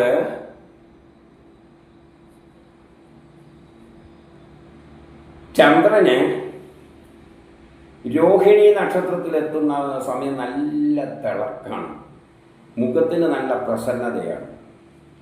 ആകാശത്തിൽ നോക്കിയാൽ മതി. രോഹിണി നക്ഷത്ര നാളിൽ രോഹിണിയാണ് ഭൂമിയോട് കുറച്ചും കൂടി അടുത്ത് കിടക്കുന്നത്. അതുകൊണ്ട് അന്ന് ചന്ദ്രൻ്റെ വലിപ്പം വലുതായിട്ട് തോന്നും മറ്റുള്ള ദിവസങ്ങളെ അപേക്ഷിച്ച്. കാരണം അത് ഭൂമിയോട് കുറച്ച് അടുത്തതായതുകൊണ്ടാണ് ചന്ദ്രനെ അപ്പം കുറച്ച് നല്ല പ്രഭയിൽ കാണുന്നത്. ആ ചുറ്റുന്ന ഓർബിറ്റിൻ്റെ പ്രത്യേകതയാണ്. അതിനാണ് ഇവിടെ ഇങ്ങനെ വെച്ച് വെച്ചത്. ചന്ദ്രന് ഇടവരാശിയിലാണ് ഉച്ചരാശി. അപ്പം കഥയിൽ എന്ത് വെച്ചു എന്ന് വെച്ചാൽ, ഇപ്പം മറ്റുള്ള ഭാര്യമാരെല്ലാം നോക്കാം, അവൻ്റെ അടുത്തെത്തുമ്പോൾ ഇവന് കുറേ തിളക്കം കൂടുതലാണ്, അപ്പോൾ അവളോടാണ് സ്നേഹം കൂടുതൽ, എൻ്റെ അടുത്തെത്തുമ്പോൾ ഒന്നും അത്ര പോരാ. അതുകൊണ്ട് അവർ നേരെ ദക്ഷൻ്റെ അച്ഛൻ്റെ അടുത്ത് പോയിട്ട് പറഞ്ഞു, അച്ഛനും പറഞ്ഞ മാതിരി ഒന്നും അങ്ങേര് കേൾക്കുന്നില്ല, അവളുടെ അടുത്തെത്തുമ്പോൾ കുറച്ച് മുഖത്തിന് തെളിച്ചം കൂടുതലാണെന്ന്. അപ്പം അച്ഛൻ പറഞ്ഞ് കുറേ ദിവസം ചന്ദ്രനെ വിളിച്ച് ഉപദേശിച്ചു പോയി, ഇവൻ നന്നാകുന്നൊന്നുമില്ല. അവസാനം അച്ഛൻ ശപിച്ചു, നിന്റെ ശക്തി നശിച്ചു പോട്ടെ, ആ തെളിച്ചം നഷ്ടപ്പെട്ടോട്ടെ. അപ്പം രോഹിണിയിൽ നിൽക്കുമ്പോൾ നല്ല വെളിച്ചാണെന്ന് വെച്ചോളൂ, വെളുത്ത വാവാണെന്ന് വെച്ചോളൂ. വെളുത്തതാവാവ് ദിവസമാണെങ്കിൽ അന്ന് എല്ലാ ആഴ്ച അങ്ങനെ ആയിരിക്കില്ലല്ലോ. രോഹിണി നാളിൽ വെളുത്ത വാവിലല്ലേ കാർത്തിക രോഹിണി ഏതിൽ വരുമ്പോഴും ചന്ദ്രൻ നല്ല തെളിച്ചായിരിക്കും, വലുപ്പം കൂടുതലായിരിക്കും. അതായത് ആകാശം നോക്കിയാൽ മതി. അതുകൊണ്ട് വെളുത്ത വാവ് കഴിഞ്ഞാൽ ആ ശാപം കൊണ്ട് ഓരോ ദിവസം കഴിയുമ്പോഴും ചന്ദ്രൻ ചെറുതായി വരും. അവസാനം നേരെ ഓപ്പോസിറ്റ് എത്തുമ്പോൾ കറുത്തു പോകും, കറുത്ത വാവ്. അത് ദക്ഷൻ്റെ ശാപം കൊണ്ട് ശപിച്ചതാണ്. ചന്ദ്രന് വെളിച്ചമില്ലാതായി. അപ്പം മറ്റുള്ള ദേവന്മാരെല്ലാം പോയിട്ട് ശിവൻ്റെ അടുത്ത് പോയിട്ട് സങ്കടം പറയും. ശിവൻ എന്ന് പറഞ്ഞാൽ സൂര്യൻ, കാരണം എന്തുകൊണ്ടാണ് ഈ സൂര്യനും ചന്ദ്രനും തമ്മിലുള്ള അകലത്തിൻ്റെ വ്യത്യാസം കൊണ്ടാണ് ഇതിങ്ങനെ ആകുന്നത്. അപ്പം ശിവൻ പറഞ്ഞ് ദക്ഷൻ്റെ മുഴുവൻ ശാപമൊന്നും എനിക്ക് തീർക്കാൻ പറ്റില്ല, ഒരു കാര്യം ചെയ്യാം, കുറച്ച് പകുതി മാസം ശക്തി കുറഞ്ഞു വരും, പകുതി മാസം ശക്തി കൂടി വരും. അപ്പം കർത്തവാവ് കഴിയുമ്പോൾ ഓരോ ദിവസവും ഇങ്ങനെ കൂടിക്കൂടി വരും, അവളുടെ അടുത്തെത്തുമ്പോൾ നല്ല തെളിക്കം വരും. ഇതിങ്ങനെ പോകും. ഈ ശാസ്ത്ര പ്രതിഭാസമാണ് ഈ കഥയിലൂടെ അടിച്ചു വെച്ചിരിക്കുന്നത്. അപ്പോൾ ഈ കഥയിൽ അതിനെ പിടിച്ചുകൊണ്ട് വേറൊരു വ്യാഖ്യാനം നടത്തിയിരിക്കുകയാണ്. ചന്ദ്രൻ പ്രഭാസ തീർത്ഥത്തിൽ മുങ്ങി കുളിച്ചത് കൊണ്ടാണ് മോക്ഷം പ്രാപിച്ചിരിക്കുന്നത്. അപ്പം പ്രഭാസ തീർത്ഥം എവിടെയാണ്? ഈ ഓർബിറ്റിലാണ്. ചന്ദ്രൻ ഒരു പ്രത്യേക ഓർബിറ്റിൽ എത്തുമ്പോഴാണ് എന്തു പറ്റുന്നത്? ഈ വെളിച്ചം കുറയുന്നതും കൂടുന്നതുമല്ല. ചന്ദ്രൻ ഓർബിറ്റിൽ ചുറ്റിക്കൊണ്ടിരിക്കുകയാണ് ഭൂമിക്ക് ചുറ്റും. ഇങ്ങനെ ചുറ്റുമ്പോൾ പ്രത്യേക ഓർബിറ്റിൽ എത്തുമ്പോഴാണ് വെളിച്ചം കൂടുന്നത്. അപ്പം നമ്മൾ എന്ത് വേണം? ചന്ദ്രൻ്റെ ആ ഓർബിറ്റിലേക്ക് പോയിക്കോളണം. ചന്ദ്രൻ്റെ ഓർബിറ്റിലേക്ക് എങ്ങനെ നമ്മൾ പോവുക? റോക്കറ്റ് കയറിയിട്ട് പോയിക്കൊള്ളണം. ഇപ്പോൾ ഇങ്ങനെ പോകുന്നില്ലേ? സൂര്യനും ഭൂമിക്കും എല്ലാം ചുറ്റിലുള്ള ഓർബിറ്റിലല്ലേ നമ്മൾ പോയി നിൽക്കുന്നത്. സാറ്റലൈറ്റ് ഉണ്ടാക്കി വെക്കുന്നതും ആകാശ നിലയങ്ങൾ ഉണ്ടാക്കി വെച്ചിട്ടുണ്ട്. ഇപ്പം നിങ്ങൾക്ക് ഭൂമിയിൽ നിൽക്കാൻ പറ്റില്ല. പ്രളയം വരുമ്പോൾ നിങ്ങൾ വിദ്വാൻമാരായ ആൾക്കാർ വല്ല റോക്കറ്റിലും കയറിയിട്ട് ആ പ്രഭാസ തീർത്ഥത്തിൽ ആകാശത്തിലുള്ള ഭ്രമണപഥത്തിലേക്ക് പോയി രക്ഷപ്പെട്ടോളാം. ഇതാണ് പറഞ്ഞതിൻ്റെ അർത്ഥം. അതാണ് ഇവിടെ പറഞ്ഞു വെച്ചിരിക്കുന്നത്. ബുദ്ധിയുള്ളവരെ വായിച്ചാൽ മനസ്സിലാകും. കാരണം ഭൂമിയിൽ രക്ഷപ്പെട്ടില്ല. ചന്ദ്രൻ എങ്ങനെയാണോ രക്ഷപ്പെട്ടത് ആ സ്ഥലത്ത് പോയിക്കൊള്ളുക. അതായത് ബഹിരാകാശത്തിലെ ഭ്രമണപഥങ്ങളിലുള്ള ഇന്ന് തന്നെ ഉണ്ടാക്കി വെച്ചിട്ടുണ്ട് താമസിക്കാൻ. അവിടത്തേക്ക് ശാസ്ത്രജ്ഞന്മാരായ ചിന്തകരായ ആൾക്കാർ രക്ഷപ്പെട്ടുകൊള്ളുക. അവർ തിരിച്ചു വരിക. തിരിച്ചു വന്നിട്ട് ഇവിടെ നിന്ന് അവർ പോകുമ്പോൾ എന്തെല്ലാം കൊണ്ടുപോകണമെന്നെല്ലാം പറയും. മനുഷ്യരുടെ ജനിതഘടനയെല്ലാം കൊണ്ടുപോയിട്ട് ടിഷ്യൂ വാഴ മാതിരിയെല്ലാം കൊണ്ടുപോയിട്ടാണ് പിന്നെ വന്നിട്ട് ഭൂമിയിൽ കുഴിച്ചിട്ടിട്ട് അല്ലെങ്കിൽ ഭൂമിയിൽ വന്നിട്ട് ജീവജാലങ്ങളെ സൃഷ്ടിക്കുന്നത്. ഇതാണ് വന്നാലുള്ള പടി. അപ്പോഴേക്ക് ഭൂമി ഒരുമാതിരി പാറയും മണ്ണും ചളിയും എല്ലാം ആയിട്ട്, ചളിയായിരിക്കില്ല, വരണ്ട് ഒരുമാതിരി കിടക്കുന്നുണ്ടാവും. അവിടെയാണ് ഈ ഋഷികൾ വന്നിട്ട് മുടി വെട്ടാൻ രോമം വെട്ടാനും ഒന്നുമില്ല, താടിയെല്ലാം വെച്ച് ഋഷികളെ പലവായിട്ട് ഈ ഉള്ള ജ്ഞാനങ്ങൾ മുഴുവൻ കുറിച്ചെടുത്ത് വെച്ചിരിക്കുന്നതാണ് വേദങ്ങൾ.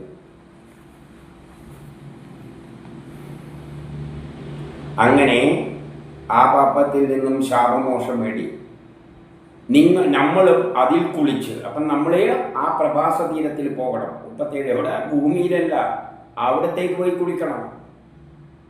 എന്നിട്ട് പിതൃക്കളെയും ദേവന്മാരെയും എല്ലാം പ്രീതിപ്പെടുത്തി. കാരണം പിതൃക്കളാണ് നമ്മളെ ജനിതക ഘടന ഏൽപ്പിച്ചു തന്നിരിക്കുന്നത് പുതിയ തലമുറക്ക് വേണ്ടിയിട്ട്. എൻ്റെ അച്ഛൻ്റെ എല്ലാം മുകളിലുള്ള ജീനുകളുടെ സത്ത് നമ്മളെ ജനിതക ഘടനയിലുണ്ട്. ഇത് ഭാവി തലമുറ ഉണ്ടാക്കാൻ വേണ്ടിയിട്ടുള്ളതാണ്. അപ്പം പിതൃക്കളോടുള്ള കർമ്മം തീർക്കാനുണ്ട്. അപ്പം നമ്മൾ ഈ ജനിതക ഘടനയിൽ എടുക്കാതെ പോയിട്ട് തിരിച്ചു വന്നിട്ട് പിന്നെ ഉണ്ടായിക്കോളണം. ദേവന്മാരെയെല്ലാം പ്രീതിപ്പെടുത്തി പലവിധ ഗുണങ്ങളോടുകൂടിയ ആനന്ദത്തെ പ്രാപിച്ച്, അവിടെ നല്ല ആനന്ദം തന്നെയായിരിക്കും അവിടെ പോയി തപസ്സിച്ചാൽ. ബ്രാഹ്മണോത്തരന്മാരെ ഭജിച്ച് അവർക്ക് ദാനം നൽകി ബ്രാഹ്മണന്മാരെ ഭജിക്കണം. കാരണം ഇത് ആർക്കേ ബാധിക്കുകയുള്ളൂ? ബ്രാഹ്മണന്മാരായ ആൾക്കാർക്കേ പറ്റുള്ളൂ. ബ്രാഹ്മണർ എന്ന് പറഞ്ഞാൽ ആരാണ്? ബുദ്ധിയുള്ളവര്, ശാസ്ത്രലോകം. അവിടെ ബഹിരാകാശത്തേക്ക് എന്നെയൊന്നും കൊണ്ടുപോകില്ല, എന്നെ കേൾക്കുന്നവരെയൊന്നും കൊണ്ടുപോകാൻ പോകുന്നില്ല. അതിന് നല്ല ശാസ്ത്രജ്ഞാനം തികഞ്ഞ, എല്ലാ ജ്ഞാനവും തികഞ്ഞ ബ്രാഹ്മണരെയാണ് കൊണ്ടുപോവുക. സർക്കാർ ലെവലിൽ തന്നെയാണ് തിരഞ്ഞെടുക്കുക ലോകത്തെ പുതിയൊരു തലമുറയെ രക്ഷിക്കാൻ വേണ്ടിയിട്ട്. അവർ ബ്രാഹ്മണരാണ്, ക്ഷത്രിയരും എല്ലാവരും ഉണ്ടാവും. പുതിയ ലോകം സൃഷ്ടിക്കാനുള്ള കഴിവുള്ള ആൾക്കാർ. അപ്പം അവർക്ക് ബ്രാഹ്മണ ഗുണമുണ്ടാവും, ക്ഷത്രിയ ഗുണമുണ്ടാവും, എല്ലാം ഉണ്ടാവും. അങ്ങനെയുള്ള ആൾക്കാരെ സെലക്ട് ചെയ്തിട്ടാണ് മുകളിൽ കൊണ്ടുപോവുക. അതുകൊണ്ടാണ് ബ്രാഹ്മണന്മാരെ ഭരിച്ച് ബുദ്ധിയിലൂടെ മാത്രമേ മനുഷ്യന് എന്ത് ചെയ്യാൻ പറ്റുള്ളൂ. അല്ലെ, നമ്മളെല്ലാം സമർത്ഥന്മാരാണ്. ആ നിന്റെ ബുദ്ധിയൊന്നും വേണ്ട, നമ്മുടെ സമത്വം. അത് പിള്ളേർ പീക്കിരി പിള്ളേർ എന്ന് പറയും.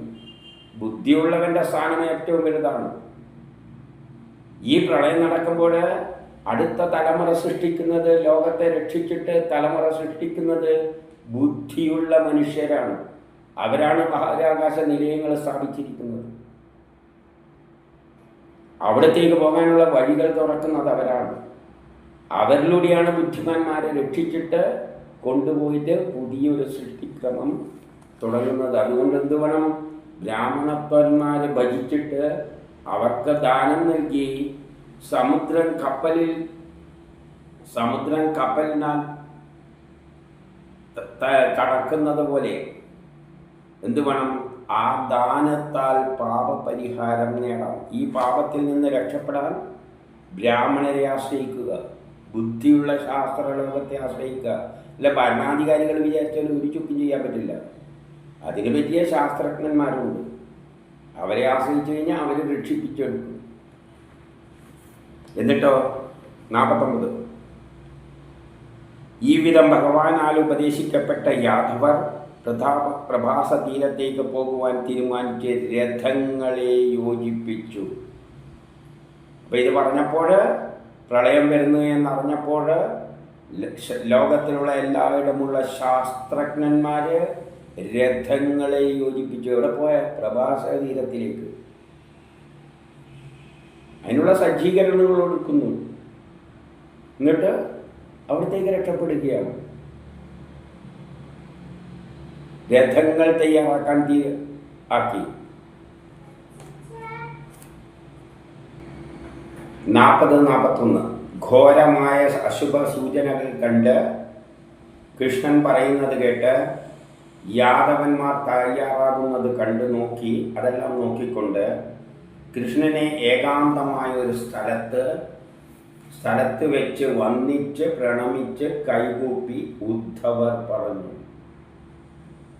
ഉദ്ധവർ പോയിട്ട് അദ്ദേഹത്തിൻ്റെ അടുത്ത് പോയിട്ട് വന്ദിച്ചുകൊണ്ട് പറഞ്ഞു, ഏകാന്തമായ ഒരു സ്ഥലത്ത്. ബ്രഹ്മാദിദേവന്മാർക്ക് ഈശ്വരനായ ഭഗവാനെ, അങ്ങ് ബ്രാഹ്മണശാപം പരിഹരിക്കാതെ ആയതിനാൽ നാമെല്ലാം ഈ ലോകത്തെ ത്യജിക്കുവാൻ പോവുകയാണ്. അങ്ങ് നശിപ്പിക്കാൻ തന്നെ തീരുമാനിച്ചു. അതുകൊണ്ട് നമ്മളെല്ലാം ഈ ലോകം ഉപേക്ഷിച്ച് പോകാൻ പോവുകയാണ്.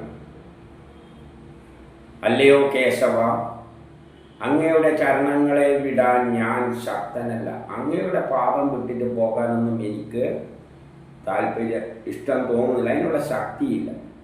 ആയതിനാൽ എന്നെയും കൂടെ അങ്ങയുടെ ദേശത്തേക്ക് കൊണ്ടുപോയാൽ, അതുകൊണ്ടൊരു കാര്യം ചെയ്യും, എന്നെയും കൂടി അങ്ങ് കൂട്ടിക്കൊണ്ടുപോകാൻ പറയുകയാണ്. എനിക്ക് അത് ഉപദേശിക്കാൻ കളയാൻ വയ്യ. 45, 46, 44, 45 അങ്ങയുടെ ലീലകളെ ആസ്വദിക്കുന്ന സാധാരണ ജനം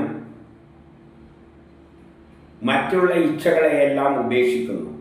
അങ്ങയുടെ ലീലകളെ ആസ്വദിക്കുന്ന സാധാരണ ജനം മറ്റുള്ള കാര്യങ്ങളെല്ലാം ത്യജിക്കുന്നു. അപ്പോൾ എന്നെപ്പോലെയുള്ളവർ, അപ്പോൾ ബ്രഹ്മസാക്ഷാത്കാരത്തിന് ശ്രമിക്കുന്ന ജനങ്ങൾ ശയനം, ആസനം, സഞ്ചാരം, സ്നാനം മുതലായ എല്ലാവയാലും ഏതു നേരവും യാത്ര ചെയ്യുമ്പോൾ എന്തും അങ്ങയെ സേവിക്കുന്ന ഭക്തന്മാരായ ഞങ്ങൾക്ക് അങ്ങയെ എങ്ങനെ ത്യജിക്കുക ആകും. 46 താങ്കളാൽ അനുഭവിക്കുന്ന ആഹാരം, ചന്ദനം, അലങ്കാരം, ഇത്തരം വസ്തുക്കളെല്ലാം നമ്മൾ ഉടുത്തുകൊണ്ട് ഇവകളെ അണിഞ്ഞ് താങ്കളുടെ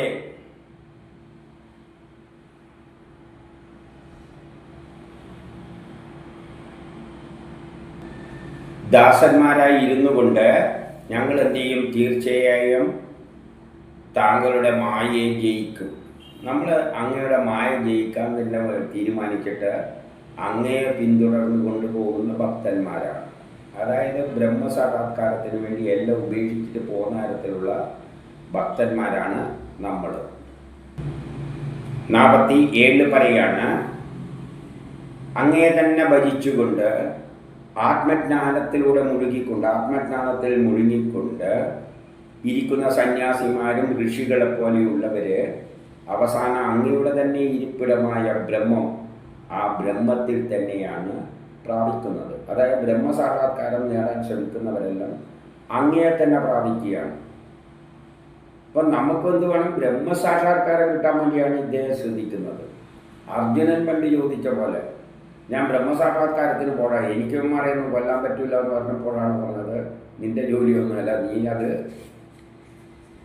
നിന്റെ കർമ്മം ചെയ്യും. അപ്പം അതുപോലെ തന്നെയാണ് ഇവരും പറയുന്നത്, നമ്മൾ ബ്രഹ്മസാക്ഷാത്കാരത്തിന് ശ്രമിക്കുകയാണ്. ഞങ്ങൾ ഇഹലോകത്തിലെ